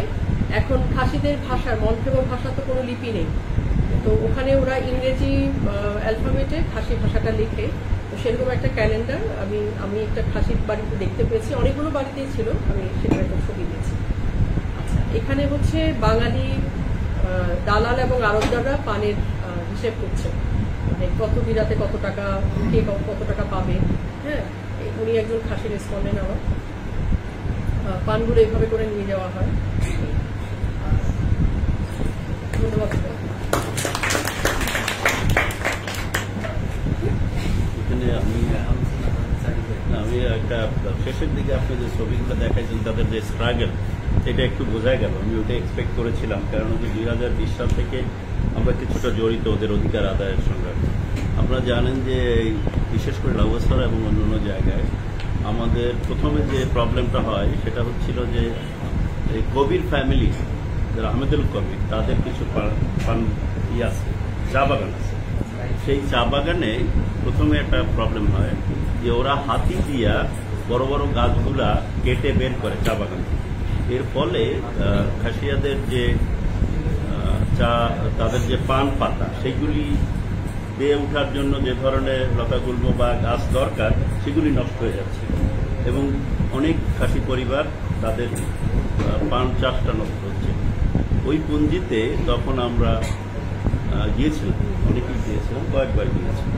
তো সেটা নিয়ে অনেক প্রবলেম হয়, সেটা নিয়ে ঢাকাতে কিছু পলিটিক্যাল প্রবলেম হয়। এগুলো খুব স্পষ্টভাবে এখন বলা যায় যে আহমেদুল কবিরের মেয়ে ব্যারিস্টার, কি নামটা আপনি যাদা নামতে পারেন, নেহাল কবির, ব্যারিস্টার নেহাল কবির, উনি তখন আইন সালিশ কেন্দ্রের বোর্ড মেম্বার। তো আইন সালিশ কেন্দ্রে একটা মানবাধিকার সংস্থা আমাদের সাথে ছিল, এবং আইন সালিশ কেন্দ্রের পত্রিকা একটা আর্টিকেলও লেখা হচ্ছিল যে পান চাষিদের অধিকার, খাসিয়াদের অধিকার নেই। নেহাল কবির বোর্ড মিটিংয়ে সেটা নিয়ে অনেক অভিযোগ করেছে, এটা আইন সালিশ কেন্দ্রের দায়িত্ব কিনা। তো সেগুলো ইন্টারনাল ব্যাপার ছিল, তখন সুলতান আপার সাথে এটা নিয়ে ঝগড়াঝাটি হয়েছে। তো এইটা একটা দিক। তাহলে আর হচ্ছে যে ওদের বাড়িগুলো কিন্তু একটু বেয়ে উঠতে হয়, মানে অনেক উপরে উঠতে হয়। বেশ, আমি ও তালাংকে চিনেন অনেকে, তো তালাংয়ের সাথে ওর বাড়িতে গিয়েছি আমি 2-3 বার, ওখানে খেয়েওছি। ও তো এখন আন্দোলনে, আদিবাসী আন্দোলনের একজন নেত্রী, এবং বাংলাদেশে 52টা যে আমরা বলি এথনিক মাইনরিটি বা আদিবাসী যাদের লিস্টেড আছে, তাদের মধ্যে এরা একটা। এখন এই যে সংখ্যাগত দিকটা আপা বললেন, সেটা খুব ইন্টারেস্টিং। 6,000 আবার 15,000, এই যে একটা আন্ডার ইনুমারেশন গত সেন্সাসে হয়েছে, এটা কিন্তু সব আদিবাসী গোষ্ঠী তারা স্বীকার করে, এবং আদিবাসীদের তারা জেনারেলি ক্লেম করে তারা 3 মিলিয়ন, 3 and more, 3 মিলিয়নের বেশি, কিন্তু এখন 1.8 মিলিয়ন, মানে এমনিতে 18 লক্ষের একটা সেন্সাসে তাদের বিভিন্ন জাতিগোষ্ঠীর ডিফারেন্সেস আছে। তো কিন্তু এটা বোধহয় এখন গরম আছে আর পেয়ারা আছে। আমার মনে হয় সিঙ্গারা সমস্যা আমরা উনি খেয়েই ফেলেছি, ওনাকে আর মূল গেস্টের জন্য ওইটাই আছে। তো যাই হোক, এইটা একটা বিভিন্ন লড়াই আছে, আন্ডার ইনোভেশন আছে, এবং তাদের যে ভূমি। আর একটা জিনিস আপনারা লক্ষ্য করেছেন, উনি যেটা বললেন সেটা খুব গুরুত্বপূর্ণ, যে এই যে তারা জায়গা, জুম চাষিদের ব্যাপারটাও কিন্তু তাই, পাহাড়ের জুম, তারাও কিন্তু 8 বছর 10 বছর চেঞ্জ করে যায়। কিন্তু এখন যেহেতু জায়গার আবার বাগান নিয়ে যাচ্ছে, এখন তো জায়গা কমে যাচ্ছে, তো ওরকম তো চেঞ্জ করে তামাক বাগানটা পাহাড়ে হচ্ছে, এখানেও সেরকম। রিসেন্টলি কুলাউড়াতে 20 সালে কুলাউড়ার ঘটনা আপনারা জানেন, যে পুলিশ উচ্ছেদ করেছিল, সেখানে আমরা 2 বার গিয়েছিলাম, এবং এত দুর্গম থাকে ওইসব এলাকা। ওই ধরনের এক ধরনের গাড়ি আছে, সেই গাড়িতে যেতে হয় কাদার মধ্যে দিয়ে অনেক, এবং সেখানে তো এখন জমি দখল হচ্ছে। এবং এই যে কমন ফিচার আপনি যে বললেন মামলার ব্যাপারটা, এটা কিন্তু আপনি জানেন মধুপুরে প্রায় 300 মামলা আছে। তো মধুপুরেও 300 মামলা, এখানেও আপনি অনেক মামলার কথা বলেছেন, মামলার কোনো শেষ নেই। তো এইটা যে এই যে বন বিভাগের সাথে এই এটা ওদের সাথে যেটা হচ্ছে, এবং চাকমাদের আছে। চাকমা কিন্তু জনগোষ্ঠী বলতে আমরা রাঙামাটি বুঝে, এই কথাটার মধ্যে একটা ফাঁক আছে। এক ধরনের চাকমা জনগোষ্ঠী আছে, তারা আছে টেকনাফে, এবং টেকনাফে আপনার যা লাকিম নামে একটা মেয়েকে এক মুসলিম বলা হয় অপহরণ করে বিয়ে করেছিল, তারপরে বাচ্চা লাকিম মারা যায়, তার লাশ আনতে অনেক আন্দোলন করতে হয়েছিল। তো ওর বাড়িতেও 2-3 বার আমরা গিয়েছিলাম। তো সেইখানে গিয়ে দেখলাম যে এই বন বিভাগের জমিটা তাদের, জমিটা তো অরিজিনালি আর গভর্নমেন্টের না, মানে ওখানে সেটেলার ছিল। এখন বলি যে কার জমি কার। এইখানে মন্ত্রীদের যে ব্যাপারটা বলা হয়েছে, এরা কিন্তু, আমি মন্ত্রীদের বাড়ি গেছি, এবং এই যারা বিশ্ববিদ্যালয়ে পড়েন বলেন, এরা মানে মেইনলি মন্ত্রীদের ছেলেরাই পড়ে, সাধারণ পাঞ্চাশিদের ছেলে মেয়েরা খুব একটা সুযোগ পায় না। আমি কাশিয়াদের এখন হয়তো কিছু, কিন্তু মেইনলি ওদেরই, কারণ ওদের পার্সেন্টেজটা খুব হাই। 2-3 ধরনের এখানে বিভাজন আছে ইনকামে। একটা বিভাজন হলো যে বলছেন সাধারণ লেবার, সে কাজ করে, যার একটা বাগান আছে সে চাষ করে, এবং বাগানিয়া যে সে আবার মন্ত্রীকে প্রায় 20% অথবা 30% দিতে হবে, সম্ভবত 30%, কোয়াইট হাই। তার মানে যার প্রোডাকশন হবে সেই প্রোডাকশনের 30% আমি শুনেছি, যাই হোক ইট ক্যান বি 20%। তাহলে আপনি চিন্তা করেন যে বাগানের জমিটা রাজা কি, তার বাড়ি যদি, এই যে বাড়ির পরে যেটা দেখালেন, ওটা মনে হয় মন্ত্রী বাড়ি, আমার মনে হয় ওটা মন্ত্রী বাড়ি না, বিরাট মন্ত্রীর বাড়ি, উঁচুতে, মানে অসম্ভব সুন্দর মন্ত্রীর বাড়ি থাকে। মন্ত্রীর গাড়িও আছে, প্রত্যেক প্রায় মন্ত্রী প্রাইভেট কার আছে। আর এই মন্ত্রীরা, আমি বললাম আপনি মন্ত্রিত্ব পেলেন কোথায়? তো সে খুব ইন্টারেস্টিং বললো, আপনি এটাই উল্লেখ করেছেন যে ওখানে যে রাজারা ছিল, রাজারা মূলত খাসি রাজ্য, আমরা তো জানি মেঘালয়, খাসিদের রাজ্য মেঘালয়, তাই না? মেঘালয়ের জমি কিন্তু দিল্লি থেকে মোদি আইসাও কিনতে পারবে না, ওদের আইন অনুযায়ী। তো মেঘালয়টা খাসিদের রাজ্য, তো ওরা মেঘালয়ের সাথে সম্পর্ক আছে খুব স্বাভাবিক। সিলেটের একটা অংশের সাথে যেমন আমাদের মেঘালয়ের রাজধানী যেটা, সেখানে সম্পর্ক আছে, অনেকে সিলেটিরা থাকে, কিন্তু খাসিদের তো বেশি অংশ মেঘালয়। এবং আপনি তো লক্ষ্য করলেন যে তাদের কালচারাল ঐতিহ্য সব মেঘালয়, তাদের পুরোহিত মেঘালয় থেকে আনতে। তো জমিদাররা ওইদের, তাদের যারা রাজা, তারা যখন চলে যায়, তখন কিন্তু এই পরিবারগুলিকে, যারা তাদের সেকেন্ড টায়ারের লিডারশিপ ছিল, অর্থাৎ খাজনা আদায় করার দায়িত্ব যার ছিল মন্ত্রী, মানে রাজা, তাদেরকে এই দায়িত্বটা দিয়ে, এই জন্য ওই মন্ত্রী হিসাবে তারা ওই নামটা গ্রহণ করেছিল। তো এই স্ট্রাগলটা হলো যে তাদের জমি, সব আদিবাসীদের তো এই প্রবলেমটাই হচ্ছে যে তাদের নামে ওই কমন প্রপার্টির যে ধারণা, সেই কমন প্রপার্টি তো আমাদের বিশ্বে স্বীকৃত না, আমাদের সংবিধানেও না এবং ইসেও না। এটা নিয়ে একটু আলোচনা, কাস্টমারি ল, সেটা তো স্বীকৃত না। কাজেই যখন তখন তারা বলতে পারে এটা খাসল্যান্ড, যখন তখন গভর্নমেন্ট বলতে পারে এটা তোমরা এখানে উচ্ছেদ করো, যখন তখন। তাদের তো দালিলিক কোনো ফাইটটা করা একটু ডিফিকাল্ট। তাদের পাড়া আছে, এটা খাসি পাড়া, এটা অমুকদের পাড়া, এইগুলি আছে। এখন মানে উচ্ছেদের যে প্রবণতা, আদিবাসীদের উচ্ছেদ, সেটা সব আদিবাসীদের প্রায় কমন ব্যাপার। ওইখানে তারপরে আপনি দেখবেন যে আমরা তখন কোনো গবেষণা, আপনার যেটা আমি জানি না আপনি কবে করেছেন এটা, তখন তিতিল নামে একজন প্রফেসর আছে রাজশাহী, আর কণা, আমি, তিতিল, জেরোবাই, এরা একটা কনসেপ্ট নোটও লিখেছিলাম যে কি করে তাদের ভূমি বিষয় নিয়ে একটা লেখা করা যাবে। যাই হোক, যেটা পরে আর হয় নাই। তো এরকম ধারণা এখনো আছে। তো আপনি যেহেতু এই বিষয়ে কাজ করেন, ভবিষ্যতে তাদের ভূমির লড়াইটা, কি ধরনের মামলা আছে, কি ধরনের উচ্ছেদ আছে, ওটা তো পুলিশ গিয়ে খুব অত্যাচার করেছিল কুলারিতে। তো তারপরে পরবর্তীকালে ওটা এক ধরনের সেটেল হয়েছে যে তাদের বাড়ি উচ্ছেদ করে না। তো আমাদের এই যে ক্ষুদ্র নৃগোষ্ঠী বলি আর ক্ষুদ্র জাতিগোষ্ঠী, এদের সুরক্ষা প্রত্যেকটার জন্যই আলাদাভাবে নজর দেওয়া দরকার, আলাদাভাবে স্ট্রাগলটা তৈরি করা দরকার, আলাদাভাবে ডকুমেন্টেশনটা দরকার। না হলে কিন্তু তাদের ডিসপ্লেসমেন্ট, আপনি যদি 20 বছর আগে যান, কাশিটা কমে গেছে, 20 বছর আগে তার ইনকাম কমে গেছে। তো এইটা হয়েছে, এটা খুব মানে এই ধরনের গবেষণা যেমন দরকার, তেমন প্রোটেকশন মেকানিজমটা তৈরি করা দরকার। সেটা তো বাংলাদেশে নেই। আমরা হয়তো তথ্য নেই, লেখি, কথা বলি, কিন্তু ফাইনালি তো তাদের অস্তিত্বের লড়াই তো ওটা খুব বেশি, ওর মধ্যে সলিডারিটি আমাদের নাই। এইটা একটা ব্যাপার। আমি খুব লাস্টে বলি, তিতিল একটা ব্যাপার করলো। আমরা যখন ঘুরে আসলাম, তখন 4টা ফ্যামিলির কোনো ইনকাম নেই। 4 জন ভদ্রমহিলা বলল যে তিতিল খুব ওদের খায়, ওদের সাথে থাকে, ওদের আবার আদিবাসীদের সাথে একটা খাওয়া দাওয়া, কালচারালি ওরাও খুব যায়। তো আমাকে বললো যে আমরা একটা ফান্ড রেজ করি, তো ফান্ডটাকে কি করা যায়, এই মানে আমরা দিব, ওরা ফেরত দিবে, আবার একজনকে দিব, আবার ফেরত দিব। তাহলে ঠিক আছে, তো আমরা 7-8 জনে একটা বড় কন্ট্রিবিউশন, অনেক মোটামুটি 50-60 হাজার টাকা জোগাড় করে ওদেরকে দিলাম 5 জনকে। তো ভাবছিলাম যে ও টাকা কিছু ফেরত আসবে, হয়তো আরেকজনকে দেওয়া যাবে, এরকম একটা রিভলভিং ফান্ডের মতো আমরা চেষ্টা করেছিলাম। পরে তিতিল কিছুদিন পরে বললো যে জাকির ভাই কেউ ফেরত দিচ্ছে না, মানে ওই যে ইনকামটা আর বাড়াতে পারছে না, আর হয়তো বাড়াতে পারলেও যে ধরনের ম্যানেজমেন্ট দরকার, এক ধরনের ম্যানেজমেন্ট দরকার, ফলো আপ দরকার, এটা খুলে উঠে দরকার, তো সেটা আর হয় না। তো কাজে ওই ধরনের ওরা হয়তো আমাদের সাথে যোগাযোগ করে, একবার গেলে হয় কি তখন একটা কানেক্টিভিটি হয়, আচ্ছা ঠিক আছে ফোন করে আমাকে। এখানে আবার কিছু ব্যাপার আছে, পান চাষিদের কিন্তু মানে পান চাষ তো একটা বড় অর্থনৈতিক ইয়ে ওদের, কিন্তু সেভাবে কিন্তু কোনো সমন্বিত কোনো কমিটি নীতিমালা ওদের নিজেদের কিন্তু নেই। মন্ত্রীদের একটা কমিটি আছে, কিন্তু সেটা অনেকটা এনজিও রিলেটেড কাজগুলোই করে, কিন্তু অধিকার মানে রাইট বেস যে কাজটা সেটা কিন্তু নেই। ফলে সব পুঁজিতে মানে সমস্যা তো সব পুঁজিতেই কম বেশি আছে, বিশেষ করে দালাল আড়তদারদের যে একটা সিন্ডিকেট, হ্যাঁ, এবং কেউ কিন্তু এখন পানে লাভ হচ্ছে না, সে আনারস চাষ করবে সেটাও কিন্তু করতে দেবে না, কিন্তু সেটা করতে দেবে না। ও অনেক পুঁজিতে গিয়ে দালালরা আড়তদাররা কিন্তু সেটাতে বাধা দেয়, কারণ আনারসের চাইতে পানটা লাভজনক বেশি। অনেক আছে, ওদের উচ্ছেদ তো আছে রেগুলার, ওই যে বিভিন্ন চা বাগানিয়ার সাথেও একটা কনফ্লিক্ট আছে।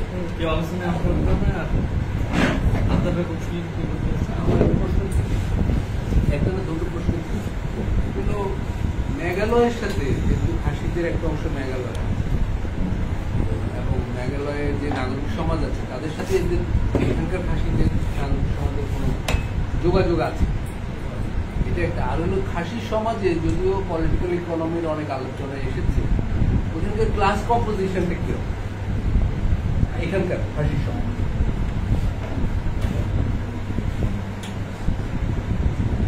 আর কারণ জ্যোতিটা বলেন। আমি তিনটে জিনিস এটা কি বলে যাওয়ার পর বলুন না, আপনি বলুন। তিনটে জিনিস একটু জানার জন্য হচ্ছে ওদের কিংবদন্তি, ওদের মিট নিয়ে আপনি চারটে সংগ্রহ করেছেন বলেছিলেন।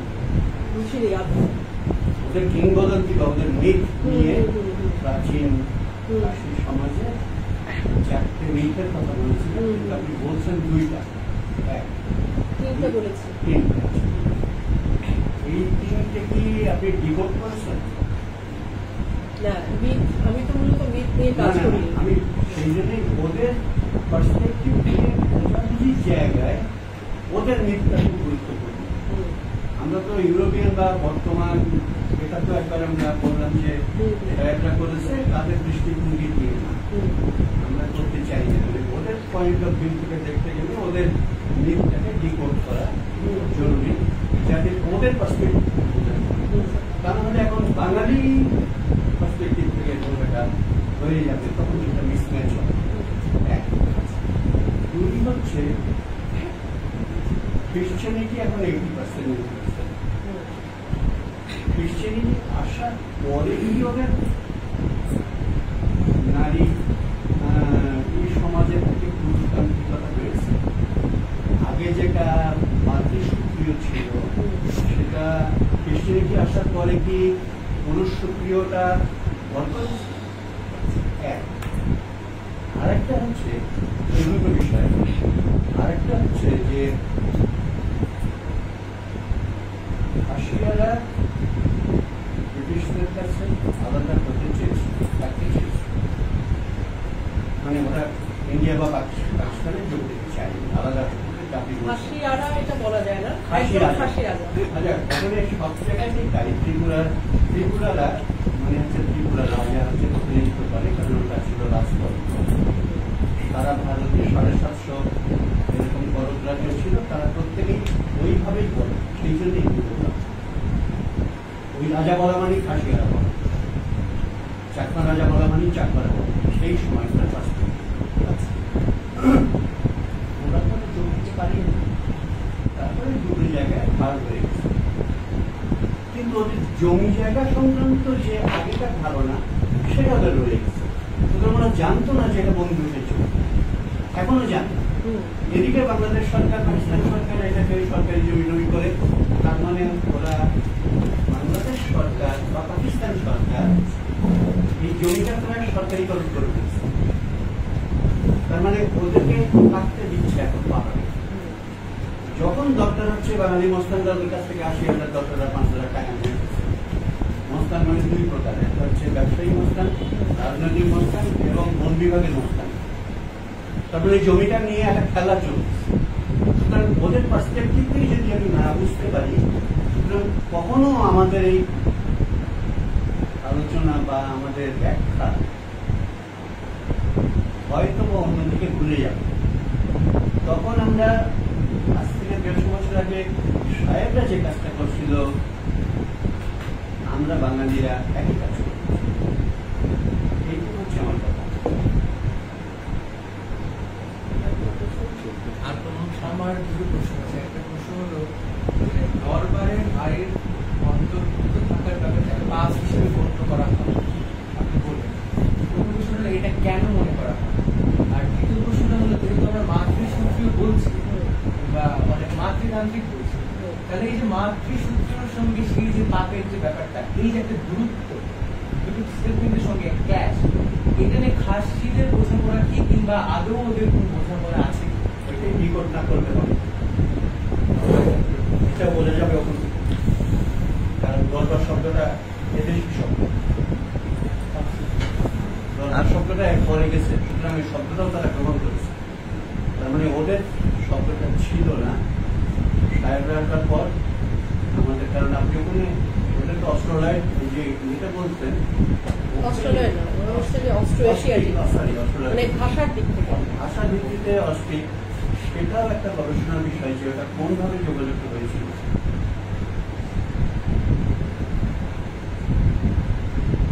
আর কোনো কিছু আর একটা প্রশ্ন, সেটা হচ্ছে যে রাশিয়ারা আপনি বললেন যে প্রায় 90% কনভার্সন ঘটনা। তো এই হিসাবে আমরা তো মোটামুটি আমাদের যারা উন্নয়ন কর্মী আছে, আমরা আদিবাসী হিসেবে তাদেরকে জানি। তো তারা এই মুহূর্তে কনভার্সন হওয়ার পর কোনটাতে স্বাচ্ছন্দ্য বোধ করে, আদিবাসী পরিচয় নাকি ক্রিশ্চিয়ানিটির পরিচয়? ওই বলছি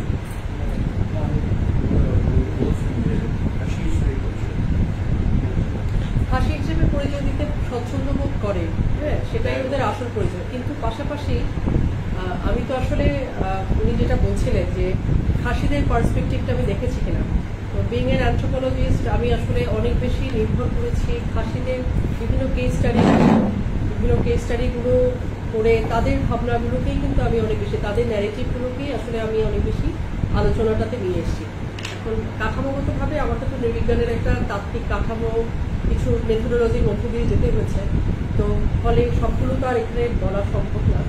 তো সেটা আপনি মিথ বলুন, সেটা তাদের ধর্মীয় অবস্থার কথা বলুন, সমস্তগুলো জায়গায় কিন্তু ওদের পার্সপেক্টিভটাই আমি তুলে আনার চেষ্টা করছি। এবং ক্রিশ্চিয়ানিটির ক্ষেত্রে যেটা দেখা গেছে যে ওরা খাসি আত্মপরিচয়টাকেই আফল করতে চায়, কিন্তু পাশাপাশি এটাও ওরা মনে করে যে ক্রিশ্চিয়ানিটির ফলেই কিন্তু আমরা আমাদের অধিকারের বিষয়গুলো বুঝতে পেরেছি, আমাদের রাইটসগুলো আমরা বুঝতে পেরেছি। আর ক্রিশ্চিয়ানিটি আমাদেরকে হুট করে আমাদের যে মূল, আমাদের যে রুট, সেটা থেকে উপড়ে ফেলে না, আমাদেরকে খাসি হিসেবেই রেখে দেয়। যেমন আমি একটা ঘটনা বলি, সেটা হচ্ছে আমি যখন কাজ করছি তখন একটা বিবাহ কথা চলছে আর কি। সেক্ষেত্রে দেখা গেছে মেয়েটা হচ্ছে আদি ধর্ম পালন করে, ছেলেটা খ্রিস্টান। তারা পরস্পরকে পছন্দ করেছে, বিবাহও হবে, সব ঠিক আছে, কিন্তু মেয়েটাকে খ্রিস্টান হতে হবে। হ্যাঁ, এখানে আবার মিশনারিরা কোনোভাবেই ছাড় দিতে রাজি না, আগে কনভার্ট হতে হবে, তারপর বিয়ে হবে। কিন্তু কনভার্ট হয়ে যাওয়ার বিষয়টা নিয়ে আমি যখন আলাপ করছিলাম যে আপনি কনভার্ট হয়ে যাবেন, তখন বিভিন্ন জনই আমাকে বিভিন্নভাবে বলছে যে কনভার্ট হয়ে গেলে কি হবে, ওরা তো এসে কিছু চাপিয়ে দেবে না, ওরা তো বলবে না যে তুমি আজকে তোমাকে চার্চে যেতে হবে বা আজকে তুমি এটা পালন করো সেটা পালন করো। হ্যাঁ, এবং সেটা সে নিজে থেকে যখন শুরু করবে তখনই হবে, এটার উপরে কোনো বাধ্যবাধকতা নেই। তো এই জিনিসটা, মানে এই যে একটা শিথিলতা আছে মিশনারিদের, একই সাথে প্রবলভাবে সার্ভেলেন্সটাও আছে, একই সাথে শিথিলতাও আছে, এই জিনিসটা কিন্তু ওরা খুব সহজভাবে নিচ্ছে এবং ওরা কিন্তু এই জিনিসটা নিয়ে কোনো জটিলতায় যাচ্ছে না। আমি মাঝে মাঝে ওদেরকে প্রশ্ন করতাম যে আচ্ছা তাহলে এই যে প্রতিদিন প্রতি রোববারে সবাই চার্চে যাচ্ছে নিয়ম করে, হ্যাঁ, একদম লাইন ধরে যাচ্ছে আসছে, আপনারা যে পুরনো কোনো কিছু পালন করছেন না, হ্যাঁ, তখন ওরা আবার এই বিষয়গুলোকে মানে ওদের ওই ক্রিশ্চিয়ানিটি জায়গা থেকে আমাকে বোঝানোর চেষ্টা করত যে আমরা তো যেটা ভালো সেটাকেই গ্রহণ করবো, তাই না? এ ধরনের কিছু ব্যাখ্যা তারা তৈরি করছে এবং আমার কাছে মনে হচ্ছে সেটা অসচেতন ভাবেই ব্যাখ্যাগুলোর দিকে তারা আসলে যায়। আর মেঘালয়ের সাথে সম্পর্কে যে বিষয়টা সেটা হচ্ছে মেঘালয়ের আমি সব আলোচনা আসলে এখানে আনতেও পারিনি। মেঘালয়ের সাথে একটা আত্মীয়তার সম্পর্ক কিন্তু এখনো আছে। এখনো অনেক পরিবারের দেখা যাচ্ছে অনেক পরিবারের পিতার অংশটা মেঘালয়তে থাকে। ওরা বিভিন্ন আত্মীয় স্বজনের বিয়েতে ফিউনারেলে ওখানে যাচ্ছে, কিন্তু এই যাওয়া আসাটা আছে, একটা সবসময় যাওয়া আসা। এবং অনেক পরিবারের বিশেষ করে মন্ত্রীদের ছেলে মেয়েরা বিশেষ করে যারা বা মন্ত্রীদের পরিবার ছাড়াও আলিয়া ছাড়াতে কিন্তু অর্থনৈতিকভাবে অনেকেই অগ্রসর, মন্ত্রী ছাড়াও এরাও অনেকের ছেলে মেয়ে কিন্তু মেঘালয়তে পড়ছে, শিলংয়ে পড়ছে বা আরো অন্যান্য জায়গায় স্কুলে কলেজে পড়ছে। আমার একজন রেসপন্ডেন্টের বোন ওখানে রেজিস্টার্ড নার্স, পড়াশোনা করে নার্স হয়ে ওখানেই কাজ করছে, আরেক ভাই ব্যবসা করছে। তো এরকম একটা সংযোগ কিন্তু আছে। আবার ওই সংযোগ খাসি জাতীয়তাবাদ বা আইডেন্টিটি ওই সমস্ত জায়গা থেকে একটা সংযোগ আছে। আবার পাশাপাশি একটা বিচ্ছিন্নতাও আছে। বিচ্ছিন্নতাটা কিরকম সেটা হচ্ছে এখানে যারা বেড়ে উঠছে বাংলাদেশে, হ্যাঁ, বাংলা স্কুলে যারা পড়ছে বা বাঙালি নেইবারহুডের সাথে মিশছে, বাংলাদেশের সমস্ত জল খাওয়ার সাথে তো সে বেড়ে উঠছে। সে যখন মেঘালয়ে যাচ্ছে, সে যখন আসলে ওখানের আত্মীয় স্বজনদের সাথে যখন তার ইন্টারাকশন হচ্ছে, ইভেন ভাষার ক্ষেত্রেও মানে ওরা একই ভাষায় কথা বলছে, কিন্তু খাসি ভাষার এমনিতে 4টা ডায়ালেক্ট আছে, এক একটা অঞ্চলের ভাষার ডায়ালেক্ট ডিফারেন্ট। ওখানে ওরা ওকে টিজ করছে যে তো বাংলা খাসি আসছে। আবার সে বলছে যে আমি না ওখানকার খাবার দাবার খেতে পারি না, ওদের খাবার আমাদের চাইতে অন্যরকম, ওরা মশলা খায় না, নানা রকমের এক্সকিউজগুলো তারা কিন্তু তৈরি করছে ওই যে অ্যাডজাস্ট করতে না পারা। ওরা একটা এবং এরকমও বলছে যে ওরা তো একটা স্টেটে থাকে, ওরা স্টেটের একটা অন্যতম আদিবাসী জনগোষ্ঠী এবং স্টেটের একটা অন্যতম ভাষা হচ্ছে খাসি ভাষা। ওরা যে স্টেট ফ্যাসিলিটিসটা পাচ্ছে সেটা কিন্তু আমরা পাচ্ছি না।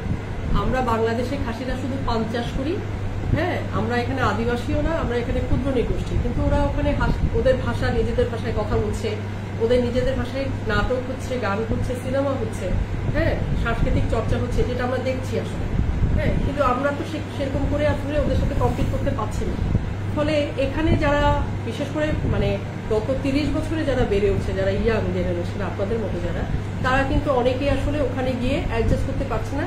অনেকে এরকম হয়েছে যে থাকার জন্য চলে গিয়েছে, আবার ফিরে এসেছে বছরখানেক পরে, কারণ অ্যাডজাস্ট করতে পারছে না। কারণ আরো কিছু কারণ, যেমন ওখানে গিয়ে সে চাকরি পাচ্ছে না, কারণ মেঘালয়ে খাসিরা তো আর পান চাষে আবদ্ধ নেই, তারা তো অনেক বেশি এগিয়ে গেছে, একটা স্টেট হিসেবে অনেক বেশি ফ্যাসিলিটিস, অনেক বেশি অ্যাডভান্স একটা জায়গায় চলে গেছে। তাহলে এখান থেকে একজন যে কিনা শুধুমাত্র পান চাষটাই শিখে বড় হয়েছে, ছোটবেলা থেকে পান চাষ কিভাবে করতে হবে সেই কৌশলটা শিখে বড় হচ্ছে, সে আসলে ওখানে গিয়ে অ্যাডজাস্ট করতে পারছে না, সে কোনো কাজ পাচ্ছে না। ফলে তাকে আবার ব্যাক করতে হচ্ছে, তাকে আবার তার মায়ের পুঁজিতে এসে কাজে ঢুকতে হচ্ছে, সেই পান চাষের কাজ করতে হচ্ছে, বাজারের দালালদের সাথে কাজ করতে হচ্ছে, এই পরিস্থিতি। তো এক ধরনের মানে দু রকমের বাস্তবতাই আসলে আছে। আমি বিং এন অ্যানথ্রোপোলজিস্ট আসলে কোনো আলটিমেট সিদ্ধান্তের জায়গায় আসলে যাইনি, আমি দুটো বাস্তবতায় তুলে আনার চেষ্টা করেছি। আর মিথ ডিকোডের বিষয়ে যেটা বলছিলেন সেটা হচ্ছে মিথগুলো ডিকোড করার বিষয়টা আসলে মিথ নিয়ে, খাসি মিথ নিয়ে, ফোকলোর নিয়ে একটা পিএইচডি করা যায়, এবং খাসি ভাষা নিয়ে, খাসি ডায়ালেক্ট নিয়ে, হ্যাঁ, এবং ডায়ালেক্ট নিয়ে বেশ কিছু কাজ হয়েছে মেঘালয়তে, নর্থ ইস্টার্ন হিল ইউনিভার্সিটিতে অনেক কাজ হচ্ছে এখনো। শুধু খাসি ডেথ রিচুয়াল নিয়েও একটা পিএইচডি করা যায়, অনেক কাজ মেঘালয়তে হচ্ছে। তো ডিকোড করার প্রসঙ্গটা আসলে আমার কাজে মিথের আলোচনাটা খুব সামান্য। আজকে যেমন আমি খুব অল্প কথায় আপনাদের বলেছি, জাস্ট একটা পরিচিতি দেওয়ার জন্য বা জানানোর জন্য, অতটুকুই আর কি। আমি মিথ নিয়ে খুব গুরুতর আলোচনায় যাইনি, এবং ডিকোড করার প্রসঙ্গটা আসলে খুব ইন্টারেস্টিং, এভাবে করতে পারলে ভালো, এবং করা হচ্ছে। বিশেষ করে মেঘালয়তে, বিশেষ করে খাসি ভাষাভাষী যারা, তারা নিজেদের এই বিষয়গুলো নিয়ে যারা গবেষণা করছে, উচ্চতর গবেষণা করছে, তারা কিন্তু অনেকেই বিশেষ করে ওদের যে জন্ম, মৃত্যু, বিবাহ এবং বিশেষ করে মৃত্যু পরবর্তী যে রিচুয়ালগুলো সেগুলো নিয়ে অনেক ধরনের কাজ হচ্ছে, একই সাথে ফোকলোর মিথ এসব নিয়ে। আরেকটা প্রশ্ন ছিল আচ্ছা মেল ডমিনেন্সের বিষয়টা, সেটা হচ্ছে দরবার খাসিদের এই যে মাতৃসূত্রীয় যে ব্যবস্থা, এটা কিন্তু মাতৃতান্ত্রিক না। মাতৃসূত্রীয় হলেই যে সেটা মাতৃতান্ত্রিক হবে তা কিন্তু না। হ্যাঁ, মাতৃসূত্রীয় মানে হচ্ছে বংশধারাটা মায়ের নামে পরিচিত হয়। একটা সময় এরকম একটা হাইপোথিসিস আছে যে খাসি মানে পুরুষরা অনেক বেশি যুদ্ধ বিগ্রহ বা দূর দূরান্তের শিকার চাষ এ ধরনের কাজগুলোতে ইন্টেন্সিভ কাজগুলোতে ব্যস্ত থাকতো, ফলে অনেক সময় দেখা যেত পুরুষরা যুদ্ধে মারা যাচ্ছে বা হারিয়ে যাচ্ছে বা দূরে গিয়ে অন্য কোথাও বিয়ে করছে, ফলে এখানে মানে বংশের সূত্রটা আসলে কিভাবে তৈরি হবে এ ধরনের একটা সংখ্যা থেকে আসলে মাতৃসূত্রীয় ধারাটা এসেছে বলে ধারণা করা হয়। এটা পাওয়া গেছে কয়েকটা লেখায় আমি পেয়েছি, যদিও সেটা খুব যে অথেন্টিক সেটাও বলা যায় না, কিন্তু এরকম একটা ধারণা আছে। তো বংশধারাটা তৈরি হচ্ছে, পৃথিবীর এরকম আরো অনেক মাতৃসূত্রীয় সমাজ আছে কিনা বংশধারাটা মাতৃসূত্রীয় হচ্ছে, কিন্তু সমাজটা কিন্তু পুরুষতান্ত্রিক বা মাতৃতান্ত্রিক নয়। হ্যাঁ, সুতরাং দুটো সহাবস্থান কিন্তু থাকতে পারে। এবং দরবার নিয়ে বা সমাজে নারীর অবস্থান নিয়ে যে প্রশ্নটা আপনি করেছেন, খাসিরা ওই যে নারীদের অভিমান্বিত করার যে প্রসঙ্গটা, যেহেতু মায়ের সূত্রে পরিচিত হয়, মায়ের বাড়িতে তারা থাকে, মায়ের বংশ দ্বারা পরিচিত হয়। হ্যাঁ, বাবা পরিবারের আর্থিক দায়িত্ব পালন করে, সিদ্ধান্ত গ্রহণ করে, সবকিছুই করে, কিন্তু বাবার পদবি তারা ধারণ করছে না বা বাবার পরিবারকে তারা কিন্তু আপন মনে করছে না। তাহলে তারা মায়ের পরিবার, মায়ের বংশ এভাবেই তারা চলে আসছে। তাহলে ওই গুরুত্বের জায়গাটা আছে। এবং নারীরা যেহেতু রক্ষণাবেক্ষণের কাজটা করে, সম্পত্তি রক্ষণাবেক্ষণের কাজটা করে, হ্যাঁ, এবং পানের বাজার অর্থনৈতিক নিয়ন্ত্রণটা অনেকটাই নারীরা মেনটেন করে, ফলে নারীদের একটা গুরুত্বপূর্ণ অবস্থান সমাজে আছে। কিন্তু তার মানে এই না যে সেটা মাতৃতান্ত্রিকও বলা যায় খাসি সমাজটাকে, কিন্তু একই সাথে পুরুষের একটা প্রবল উপস্থিতিও আছে। হ্যাঁ, এবং সেটা চাষবাসের ক্ষেত্রে হোক, গৃহস্থালির সিদ্ধান্তের ক্ষেত্রে হোক, এবং আগে থেকেই ছিল। আগে যেমন ছিল মামার উপস্থিতিটা খুব প্রমিনেন্ট ছিল, মামাই সকল সিদ্ধান্ত গ্রহণ করতেন, মামাই সমস্ত ব্যাপারে সিদ্ধান্ত দিতেন, পরামর্শ দিতেন। মামার পরামর্শ ব্যতীত বা ব্যতীত কিন্তু কোনো কাজ হতো না, পারিবারিক কোনো সামাজিক কোনো কাজ হতো না। ফলে মামার ভূমিকাটা এখনো আলংকারিক হলেও এখনো খুব প্রমিনেন্ট, সেটা এখন বাবার হাতে গেছে। এবং সেটার সাথে ক্রিশ্চিয়ানিটির অবশ্যই একটা সম্পর্ক আছে। এবং শুধু ক্রিশ্চিয়ানিটি না, আমার মনে হয় যে আমরা যে এক্সিস্টিং আমাদের যে আমাদের সোশ্যাল যে স্ট্রাকচার, আমরা তো পুরুষতান্ত্রিক একটা সমাজ, এবং এত ক্ষুদ্র একটা সমাজ, এত অল্প সংখ্যক মানুষ খুব স্বাভাবিকভাবে কিন্তু এই প্রভাবটা তাদের উপরে পড়বে এবং সেটা পড়েছে। যেমন একইভাবে দেখেন কনস্টিটিউশনের যে ন্যারেটিভ আদিবাসীদের সম্পর্কে, সেই ন্যারেটিভের একটা প্রভাব কি সাধারণ গ্রামের বা নেইবারহুডের যে যারা থাকে তাদের উপরে পড়েনি? তারা তো কনস্টিটিউশন পড়েনি, কিন্তু তাদের উপরেও সেটা প্রভাব পড়েছে, তাই না? কিন্তু সেটা পাপই কেন, পাপ হিসেবে কেন করলাম আমরা যে নারীর অন্তর্ভুক্তিটা পাপ? কারণ দরবারকে খুব উদ্ভূত পবিত্র একটা জায়গা মনে করা হতো, দরবারে একটা পুজো হতো। হ্যাঁ, মানে খ্রিস্টান হয়ে যাওয়ার আগের যে অবস্থাটার কথা বলছি, দরবারের মাধ্যমে, পুজোর মাধ্যমে রাজ্যের রাজা নির্ধারিত হতো, 6 জন পুরোহিত মিলে সেই সিদ্ধান্তটা নিতেন। আচ্ছা দাদা, আপনার একটা হ্যাঁ হ্যাঁ নিশ্চয়ই। যে কারণে